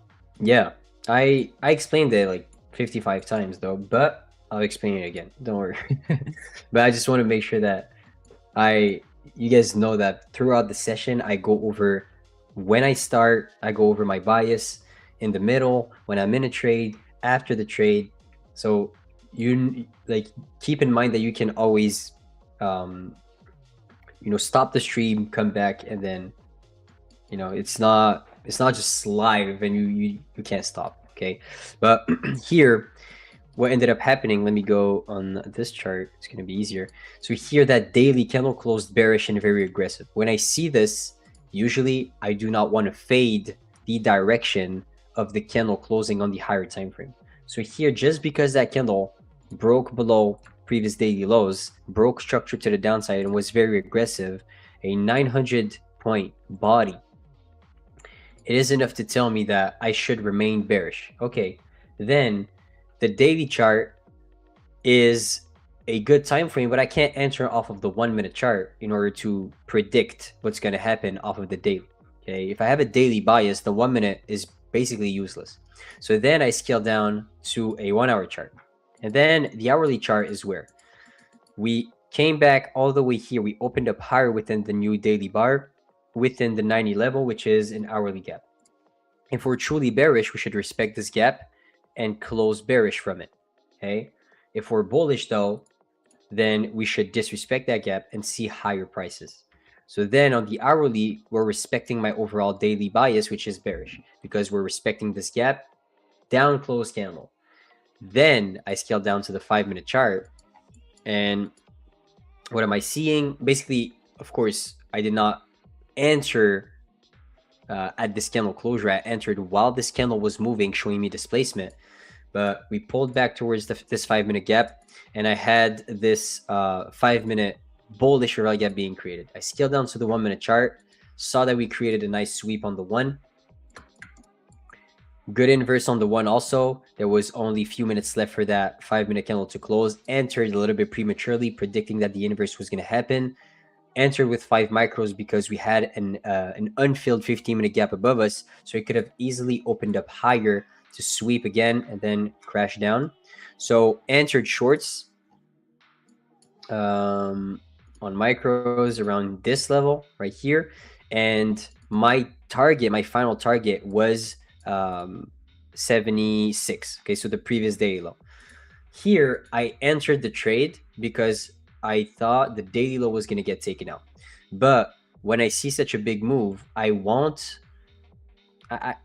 just have a set TP and pray that it will hit. If I see such a big move, we had a 76 point move from my trade, basically my entry, I'm going to take profits while price is going down towards my final target. So that is my final target. I took TP1 within the hourly low, TP2 30 handles below that.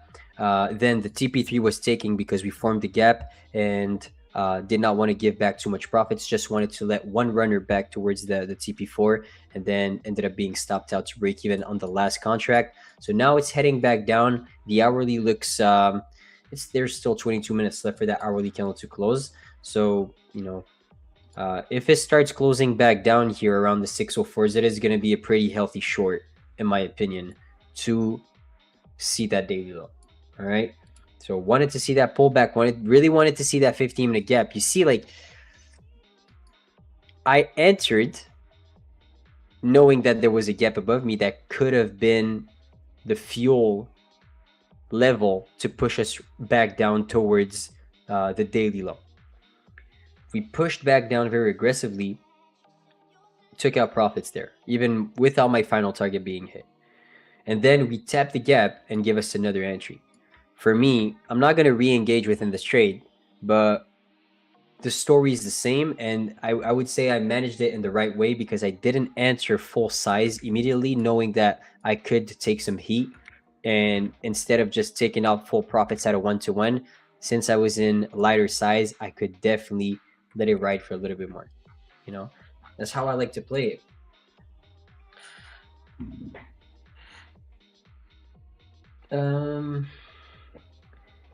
Oh shit, I gotta order food, chat.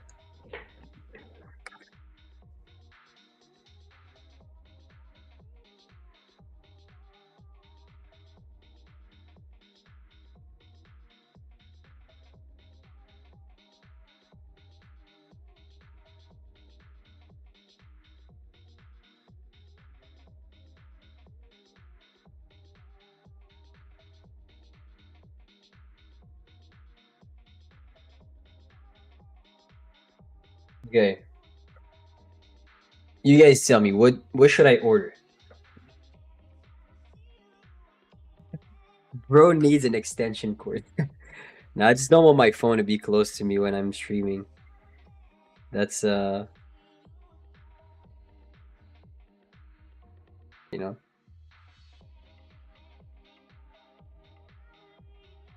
can't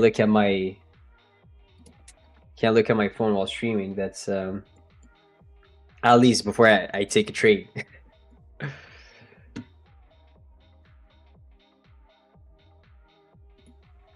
Love it. Amos using wired headphones and charging his phone across the room. Yep. You see how that hourly candle is fluctuating? Now we took over again. The sellers are in. They are in aggressively also. We're back.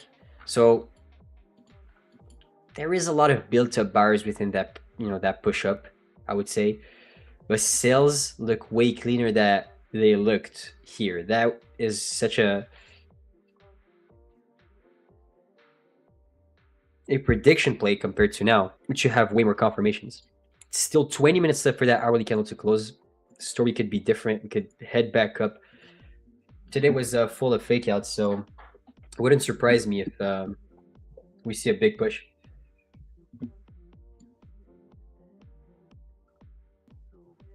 Oh shit, I'm lagging. Looks like I was lagging within the last few minutes.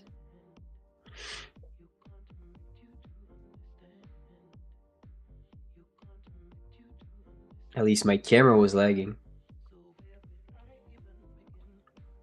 See, that's my phone. It's the phone curse.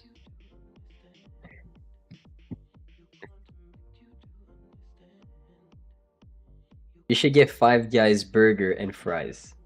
Okay, let's do a poll. What do you guys think I should get? Okay, there's... I actually need an order for my sister. Let me call her.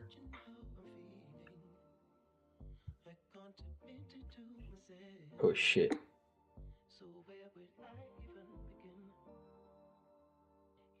Let me call my sister real quick.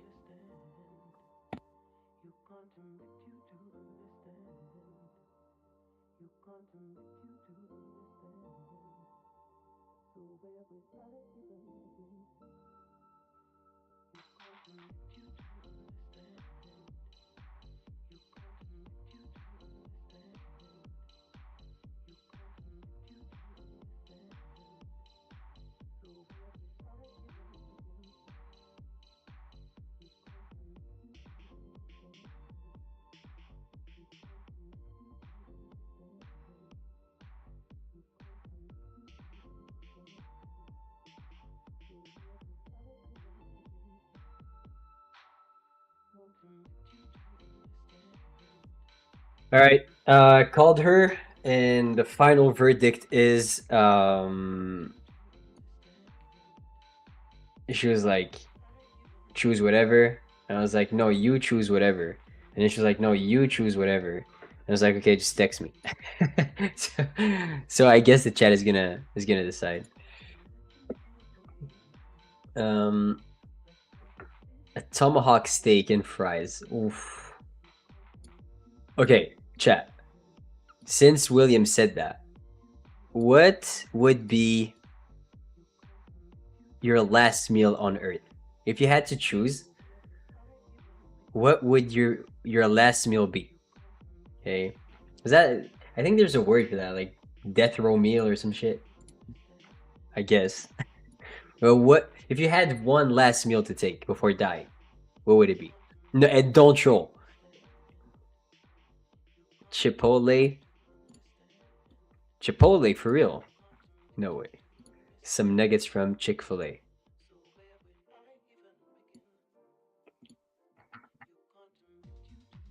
Baked beans and strong coffee.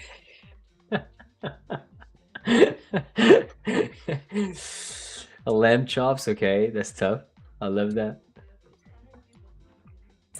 Bro, I don't even want to order, bro. I hate ordering. I just like, you know what, one thing with me, chat, is, man, I don't go out too often, so like I value a lot the time that I spend eating because I eat once a day. So usually when I eat, I like to eat somewhere else than just home. You know? Or like make it count. So I don't know if I'm gonna order food or just go to a restaurant. Since you guys started to say ribeye steak. Okay, let me see the comments. I love how my mom cooks pork with tomato sauce. Okay.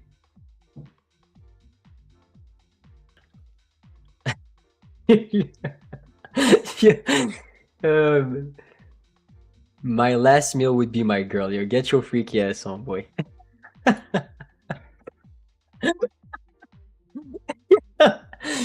Oh my god. Those are late hours. Bone and ribeye off my grill with crab legs. Sheesh. Okay. Sinister scalper noseball. Chicken biryani. Never had that. Pastelón de amarillos, rice and beans. Okay. Lasagna from grandma. Sheesh. Oh shit. What happened? Oh my god. You see? That's why you wait. God damn, the sailors got squeezed here. If you're going for that daily low right now and you didn't wait for that candle to close, you're getting body slammed as we're speaking right now.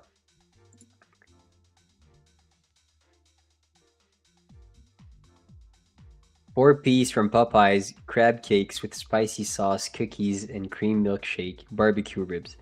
This has to be the most American response I've ever heard in my life. Jalen, four-piece from Popeyes.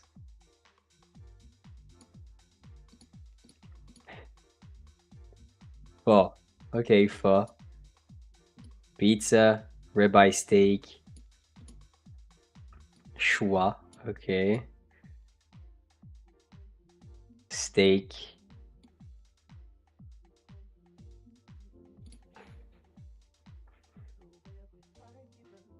For me, it would be a ribeye steak. 100% ribeye steak. That's the best in my opinion. Ribeye, fries, and lobster mac and cheese, and I'm good. And then I'll die in peace. Just give me that before I die, and I'm good.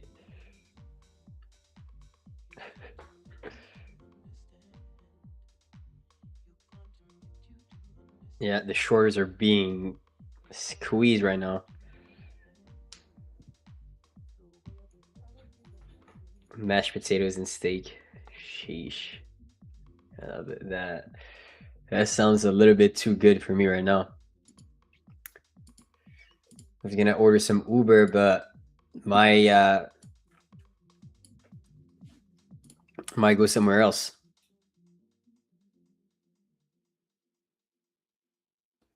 Seafood boil.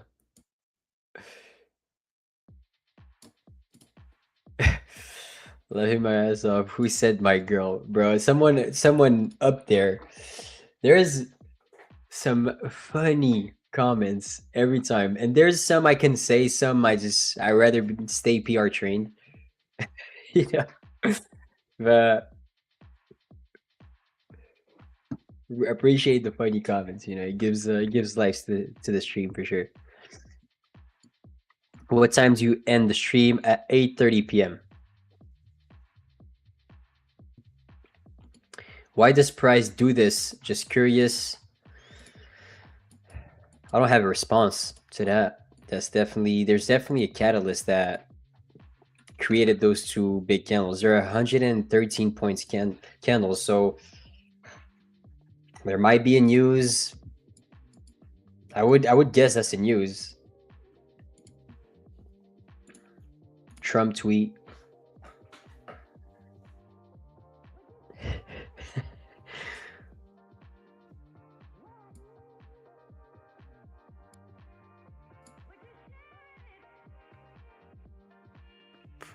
Putin, bro.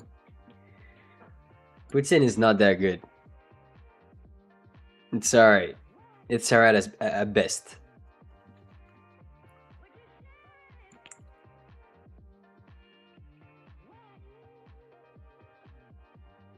My neck is cooked.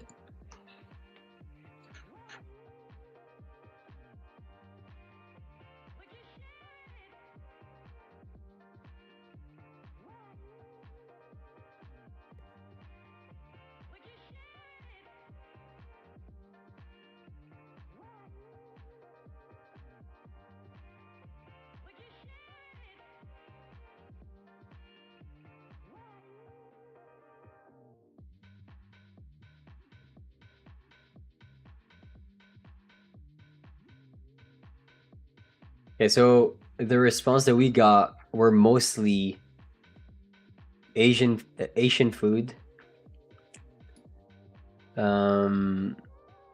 What else? Steaks and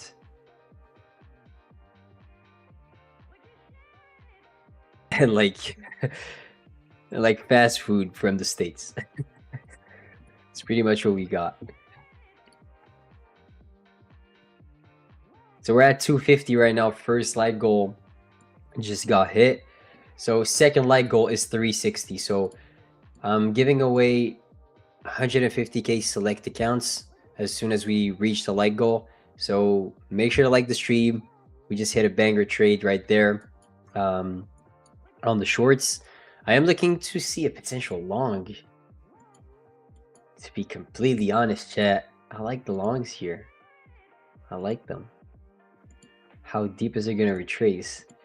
Are we taking the long, chat? What do you guys think? Are we...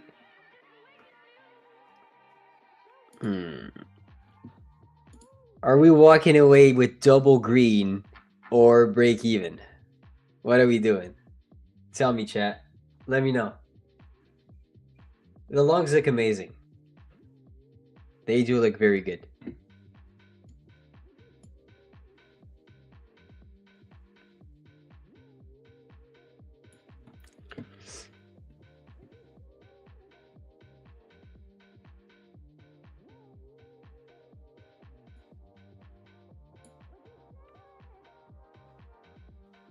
100%. All right, let's see if we can catch that long. Let's wait. I'm gonna wait for some good confirmations right there.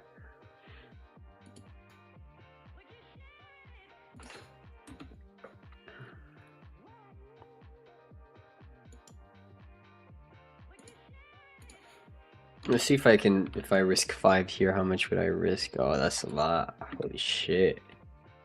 That's a lot. Let me go for just a quick scalp. The range is big, way bigger than you guys think.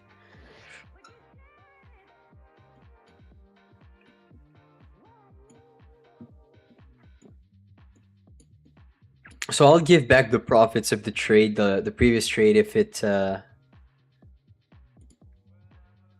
ends up being a fake out.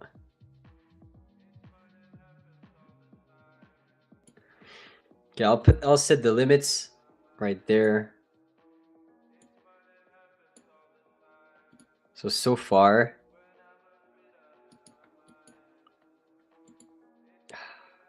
it's against the daily bias, but it's such a good long. Such a good long, man.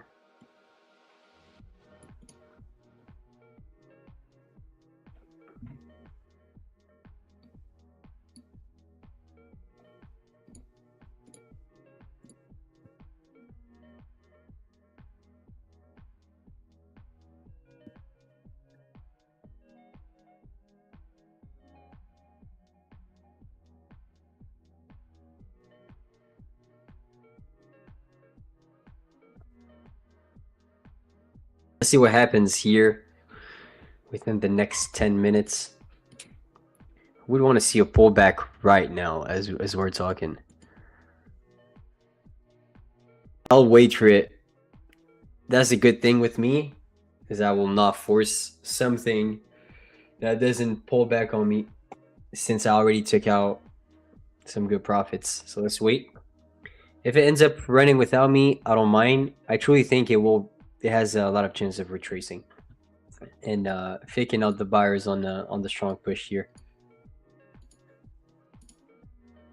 Let's just stay patient. Once we put in an internal low, I'll drag the stop loss. The stop loss is most likely not going to be that big. Like, most likely not. Because we're most likely going to get a reaction from that level.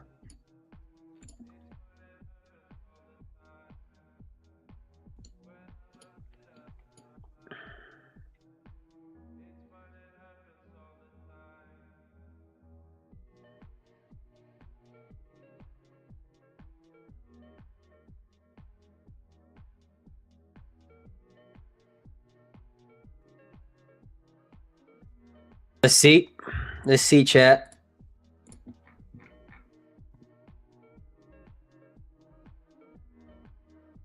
Okay, type 1 if you think if we get picked up, we're winning this. Type 2 if you think I'll get decimated right there. I want to see how many haters we have in the chat. It might just run up right now. You don't confirm trade with SMT.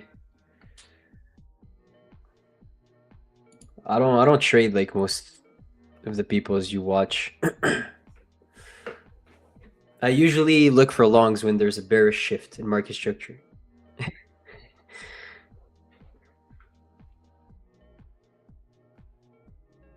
Fading you at the top of that candle. All right, good luck, my brother.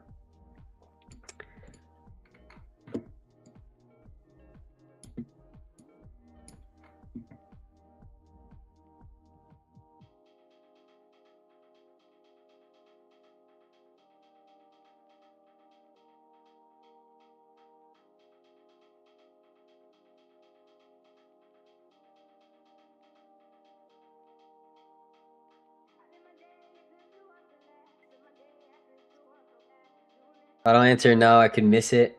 If I answer now, I could get some good drawdown. It's always the question. Do you have the balls to answer? If you don't, then you miss a chance. I'd rather lose a chance or miss a chance than answering so aggressively. I already made some bread.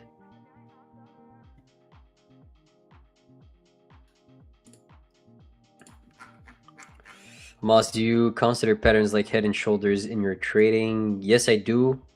If there is a target, a time-based target that has a lot of chance of being taken out based on my framework.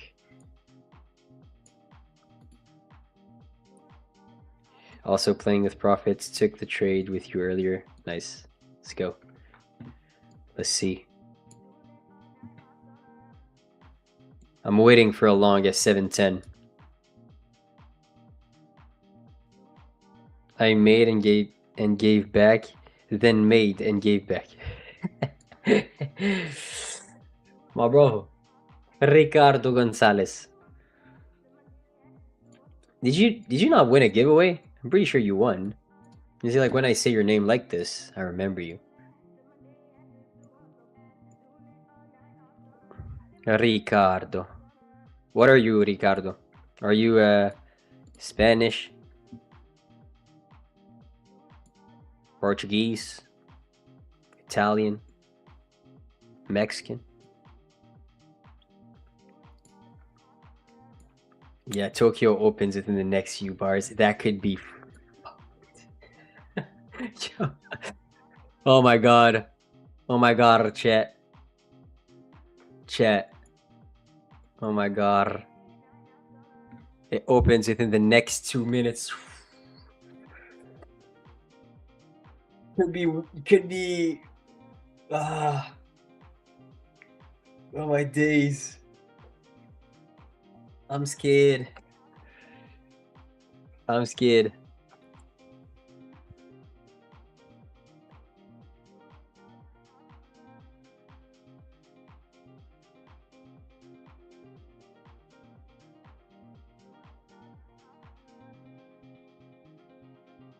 Why is every restaurant closed on Tuesday?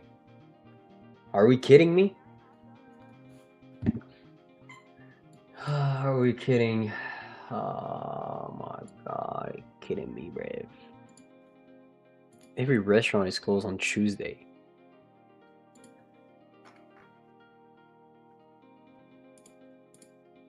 Okay. Tokyo opens in 8 seconds. I will go up.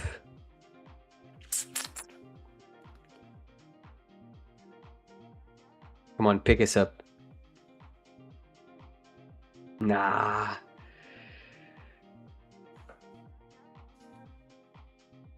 Pick us up, brother. It won't.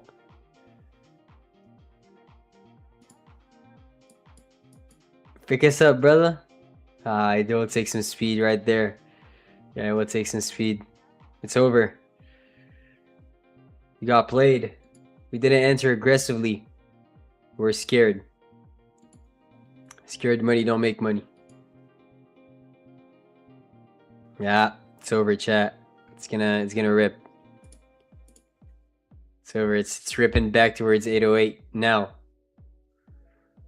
Within the next 2-3 minutes. Yeah. Fuck.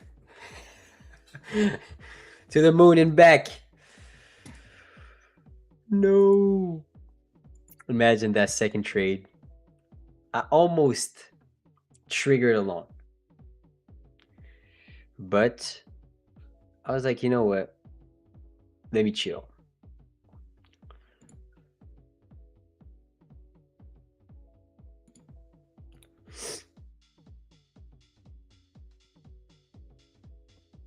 That entry was definitely a little bit passive, of course, but that's really what I wanted to see. No, no. That's actually a no moment. No, babe.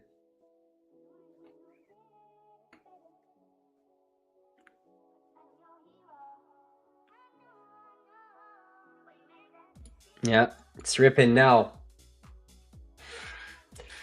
Oh my god. Imagine 2 for 2 today.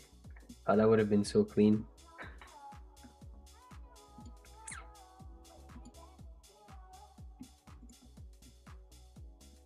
Smashed the TP too. That's the thing. The range was big though. Let me see if I could have answered one. I was being lame. I could have definitely answered one. I would have made $150. That's pretty lame. That's pretty lame. But final TP just got smashed. Just got smashed potatoes. Right there.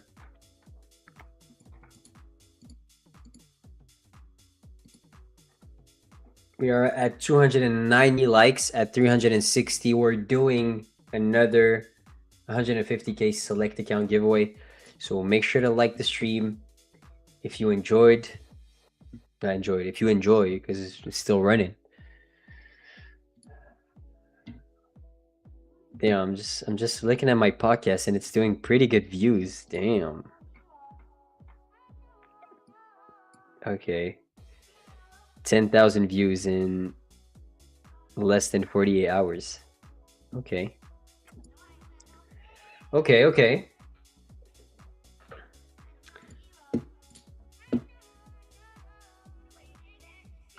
Who watched my podcast here? Who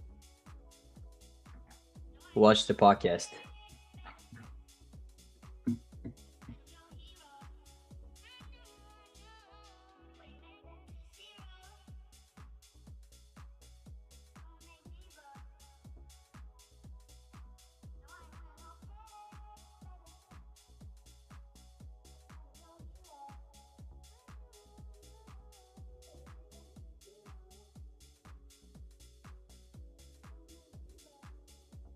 I did.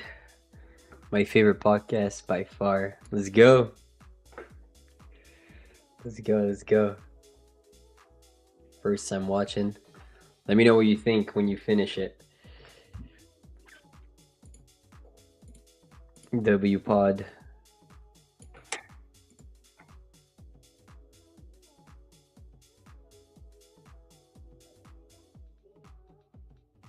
Okay, so we're at 309 likes. At 360, I'm doing another account giveaway. For those who didn't,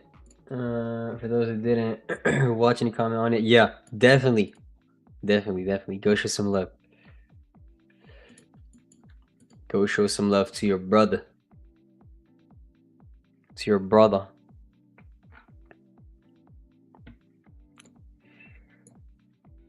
So here, the bias is still bearish. You can see like how much it can fluctuate and do weird things, but you still being able to have the right bias. It's like, let me give you an example. Here, I still think the next day is going to print to the downside. Okay, I still believe that when we're going to open during the New York session, the day low is already going to be swept. That's my thought process. Whatever happens within this range is, I would say, is going to be random sometimes. There's going to be a lot of fake outs, a lot of accumulation phases. So you need to position yourself a little bit differently when you look at the daily chart or you have a daily target than, you know, when you position yourself for a 15-minute scalp, you know. So here I still see shorts. What's the timing of those shorts? I don't know. No one knows until you really see some good structure being formed on the hourly. I really thought this was enough from that bounce in the open. Looks like it wasn't enough. So then maybe if we can push above, higher again, sweep the high, inverse a gap on the hourly, that would be huge, you know. So then put the stop there, and then take profit within the lows, and even a little bit more when you're going to open, you're going to see that the daily low being taken out. That's how I read it. Within the 15-minute chart, right now we have an unfilled 15-minute gap. This candle closes back within 66. I would see us coming back down towards the unfilled. But yeah, that's pretty much what I'm seeing so far. But here I was right on the longs though. Just the timing was the retracement was not deep enough for me. And usually during the Asia session, we tend to retrace pretty deep within ranges. So I don't blame myself on that one. All right. Definitely don't. Can you analyze gold? Yeah, let's see. All right. So for this, you see that daily low, same kind of framework for gold. As soon as we opened up right here, we went down immediately towards the daily low. So very good trade. And then, so you had two potential trades: a short back towards the daily low, which was here, or a long right there from the close of that candle, and predicting basically that the next candle had more chances of filling the gap than the actual low of that current candle. Okay, so here, exactly what we're seeing, a bullish distribution back towards that high. So depending on the closure of that bar, I think we have some room. If we inverse this gap and we close very strong, I think we have some room to go to the upside between 9 to 10 p.m. also on gold. So if we disrespect this gap, I would look for shorts. If we disrespect this gap, I would look for longs, and if we close strong and bullish. But if we respect this gap and close bearish and back within the range, with that rejection, okay, and how that wick, so we had a double rejection. We had a rejection of sell side and the previous candle's low, plus the gap. So even if this candle ends up closing bearish, I would still not short because of that, which is like another step above of my framework. So pretty much what I see on gold, but some pretty good opportunities, I would say. Same kind of opportunities that we're seeing on NQ. Just NQ doesn't want to distribute all the way back towards the daily low, but it's all right. We got our piece of the pie there. We don't need the full TP to get smashed in order to make money. Wow, still going.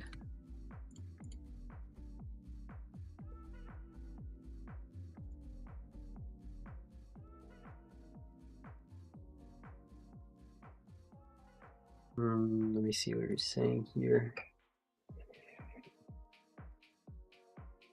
You should trade the tick chart. Time-based chart will play with your mind. Tick is pure price action. I disagree. I need time in my trades.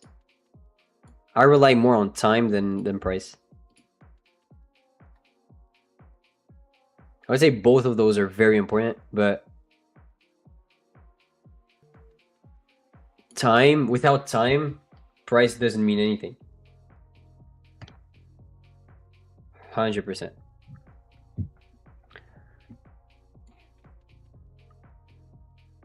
I answered shorts, riding it to that daily low. I will go to sleep now. Take care, fellas. I appreciate you, brother. See ya. I hope you hit take profit within the overnight session.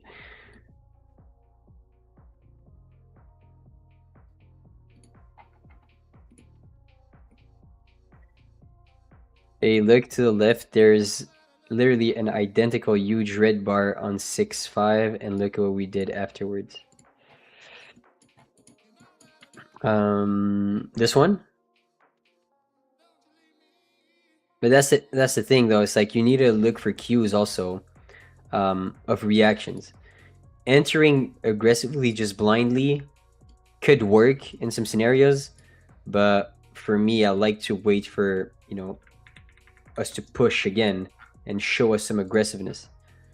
So let me see if we can find that day. That's June 6th.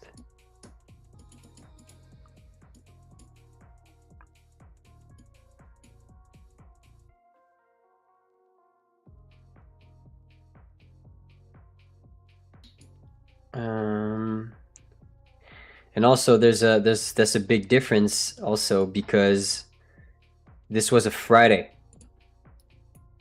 This was a Friday, meaning that when we opened on Sunday, the framework doesn't apply as well when it's a Friday's bar and a Sunday open, because since you rely on the Sunday open to hit your draw basically, then Sunday is usually where you get huge catalysts, or Friday after. Basically, Friday after the close is usually where you will have a lot of big headlines because of course it's meant like of course they're gonna do this on Friday when the market is gonna be closed, and it will not affect price. And when those big headlines drop on Friday after the market closes, then it has a huge impact on the Sunday open.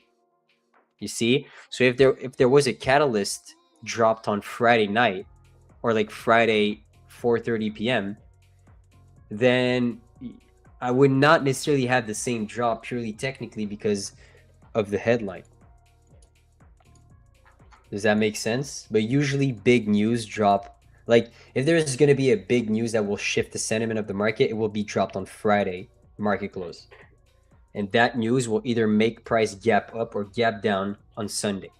That's always what we're seeing from the beginning of times. Literally.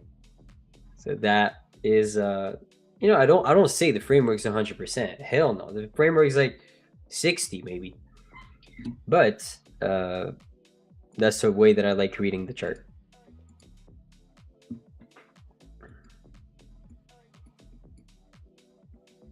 Plenty of times it will get disrespected. But there will be a lot of cues within that fluctuation that will tell me, hey brother, watch out. Watch out, they're standing up right now. Just look at your lower time frames, play defense. Don't just get blind by that framework. Make sure you have some more confirmations aligning with it. What is your win rate? That's also a question that I get asked very often. It really changes. It really changes, man. Like I can't say like, oh, I have a 70% win rate. I have a. There's months I'll have a 75. There's months I have a 52. There's months I'll lose money. So being pessimistic, I would say around 65. But that's me telling the hard truth of the game. We hit the goal. No, you didn't. You liar. It's 323. So we need 360 for the second. You guys know I'm dropping the giveaways at the same time. So for the second giveaway, we need 360. All right. So smash that like button. Right now, we're currently going to give away 150K select account for sure. Yeah, 67%. No, I'm joking, Harry. Don't ever get trolled by me, bro. You can troll me however you want.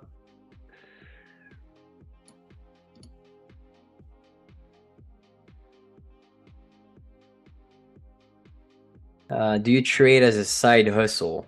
No, I trade full time, but I treat it as a side hustle, which means that the money that comes from it, I don't need it to survive. So it's already off my mind. I use it strictly for investing, So like I invest my money trading. That's what I do.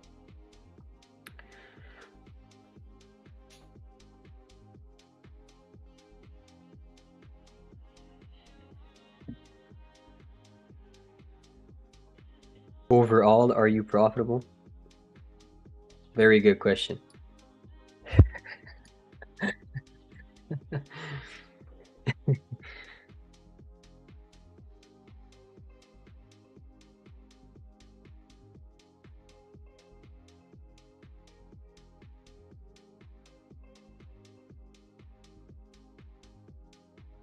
As your main source of income, I have trading is a big source.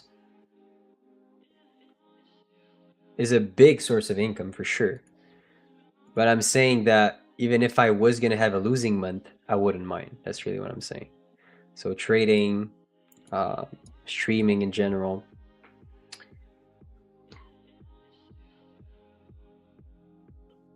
everything trading related.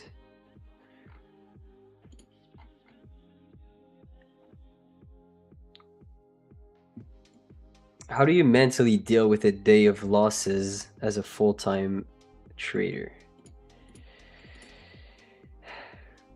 It's hard sometimes. Sometimes it's hard because you're not in the right headspace. I'll give you an example. If you're on a hot streak, usually the market you kind of feel like the market owes you something because you're him and your trades hit back to back and you don't have your guard up basically. And when I take, let's say, I wouldn't say like a day of multiple losses. That usually don't happen too often because I limit myself to 1 or 2 trades per day. But it will happen that I will be on a 3, 4, I would say 3 trade losing streak. That's very, very that happens very often. Or like 2 trades back to back loss and then 1 win and then 2 losses again. So when this happens, sometimes it's hard mentally, but I catch myself. I'm like, you know what? It's all right. It's part of the game. Even if those accounts I end up losing those accounts. It's a business. I need to have a good relationship with blowing accounts. I need to respect my business plan, respect my rules, and overall stay focused on the end goal, which is end the quarter positive, and the year up a very good amount.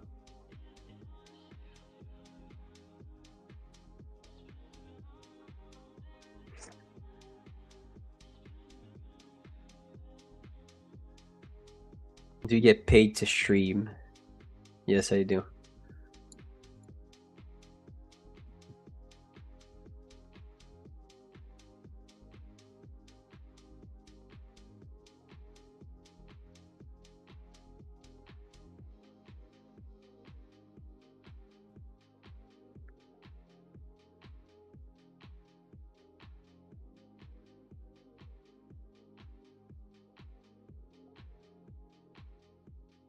How do you manage to walk away after making a profitable trade without going back for more, which normally ends up with me losing more than I had won? I think applying the rule of 1 trade a day would save 90% of you get.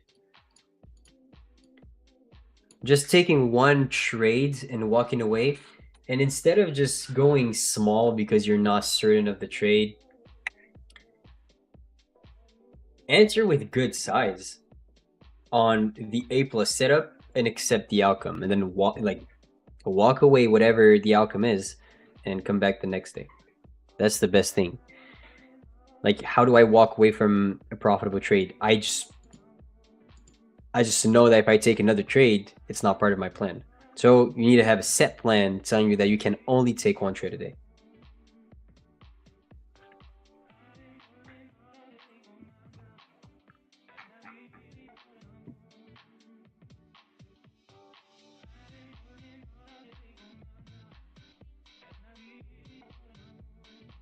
Find the sweet spot where the juice is worth the squeeze. Sheesh.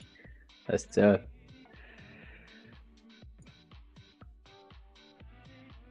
Would save me here. I'm now trading like no tomorrow. Damn. Those sessions of just clicking buttons, they happen to the best of us, it still happens to me.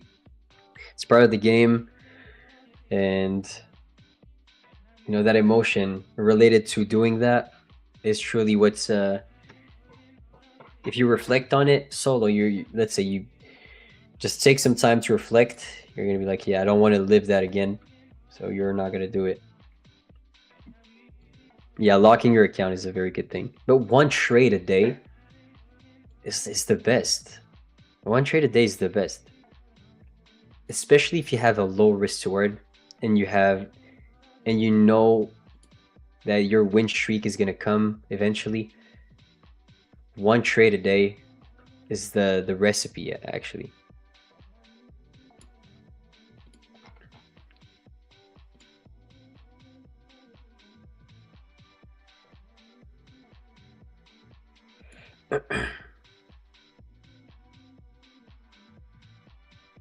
One trade a day.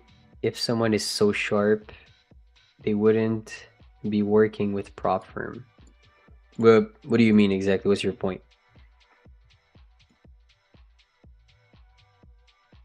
So dealing with a losing streak gets easier when you know you have tried. When you have a true strategy that will work. Yeah. The thing, let's say I'm on a losing streak. The only thing that I do is I look back at my data and I'm like, okay, I'm on a losing streak, but I know eventually this will all end and I will get back on top. If I don't have anything to base that point off of, then I'm gonna be clicking buttons and trying to make the money back because I'm gonna have the gambling mentality basically.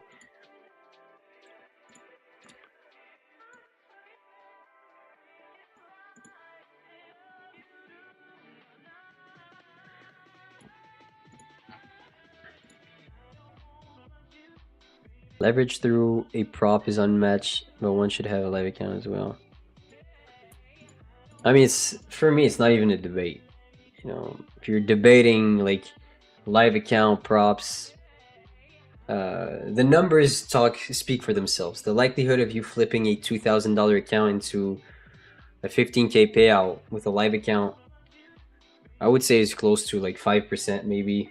If you're a high risk reward trader and you know exactly what you're doing and you're over leveraging, of course, and you're risking potentially to lose the account at all costs, compared to a $2,000 initial investment in props, that is not even comparable. I don't even know why that is even a question.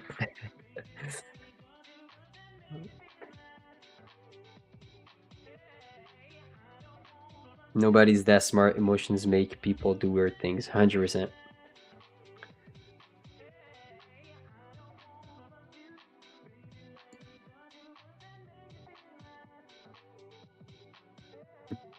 We're at 355 likes. Come on, chat. So we're doing 360 and then at the, let's do 420. So if we reach 420, I'm giving away 3 accounts. At 360, I'm giving away 2 accounts. Okay, so let's reach that. We're gonna start the giveaway within the next minute or so. Let's even start it now, Tony. Actually, let's do it now. So right there.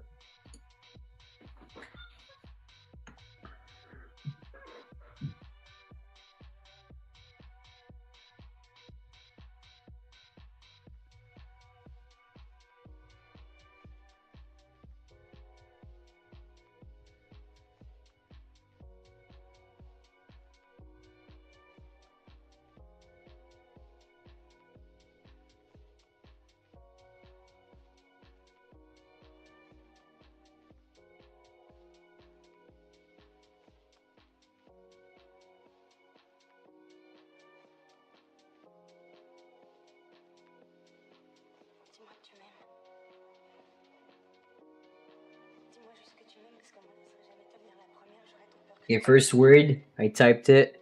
So let's wait for the confirmation and then we'll start the giveaway. No, don't spam. Okay, it's ready.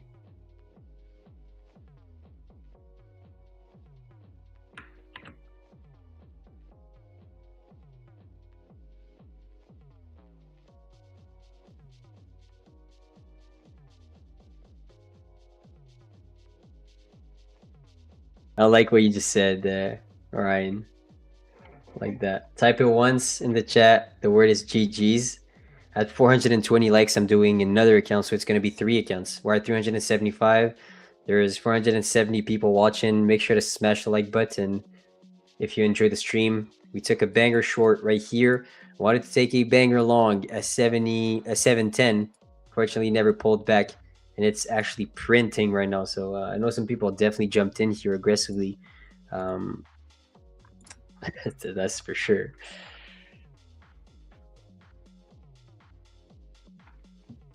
All right, so we can choose the winner right now.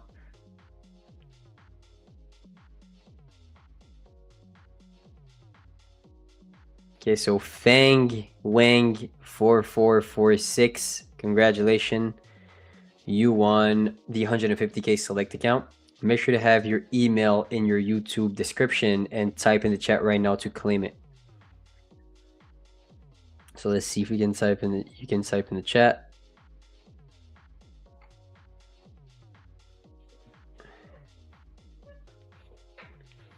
Did he type? I don't see him. Not yet. Okay, you typed. Congrats, brother. Okay, we're at 385. So, and if you guys can make that up to 420, it's gonna be good. If not, it's only gonna be 2 accounts. So smash that like button. Come on, guys.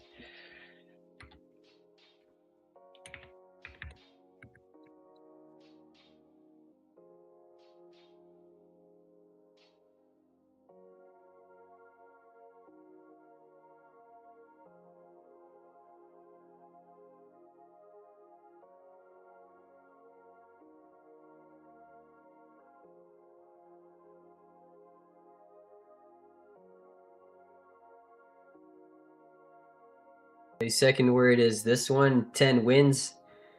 So we're 10-1 currently during the Asia session. So 10 wins. You can type it once and you're gonna enter the giveaway.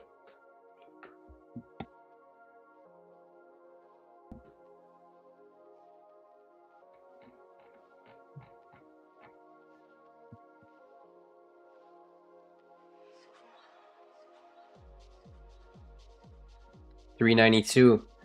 We need 28 more likes. Come on, chat. Can we do it?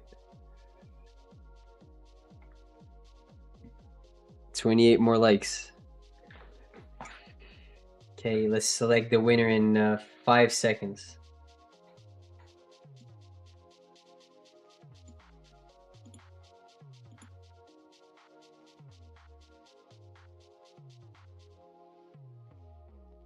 Yeah, let's select the winner right now.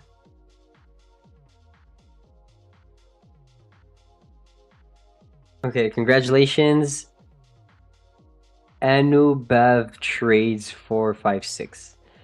So type right now in the chat to let us know that you're here, and make sure to have your email in your YouTube description. 18 more likes. Chat, can we do it? I'll let you guys 30 seconds to hit it. If not, it's over. It's kicked.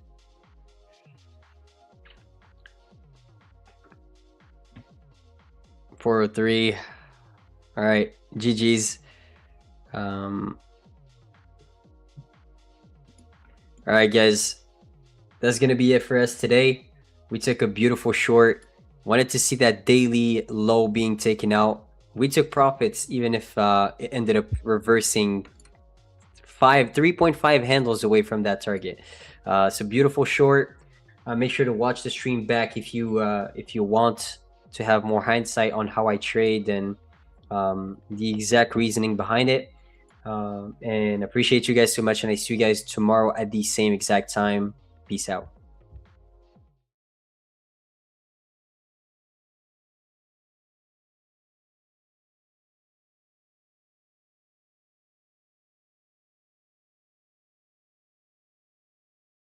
Here's how the Prediction World Cup works. Every match becomes a market. You're not just watching the game, you're trading it live as it plays out. Pick an outcome, say Mexico to win. The price is the markets read on the odds. 56 cents means a 56% chance. Buy in. If Mexico wins, every contract pays out $1. If they don't, it settles at 0, and you don't have to wait for full time. As the match swings, the price moves with it. A goal drops, your position jumps. So sell early to lock in profit, or hold to the whistle. You start with $2,000 in virtual capital. None of it real, none of it at risk. Run low in the first week, reset once, free. Every trade climbs the leaderboard. Rise up your country's board, and every knockout round multiplies your score. The prize pool? $250,000, the top 500 win prizes, and first place takes $100,000. The Prediction World Cup. Free to enter June 28th, and every player gets 50% off. Tap the link to play.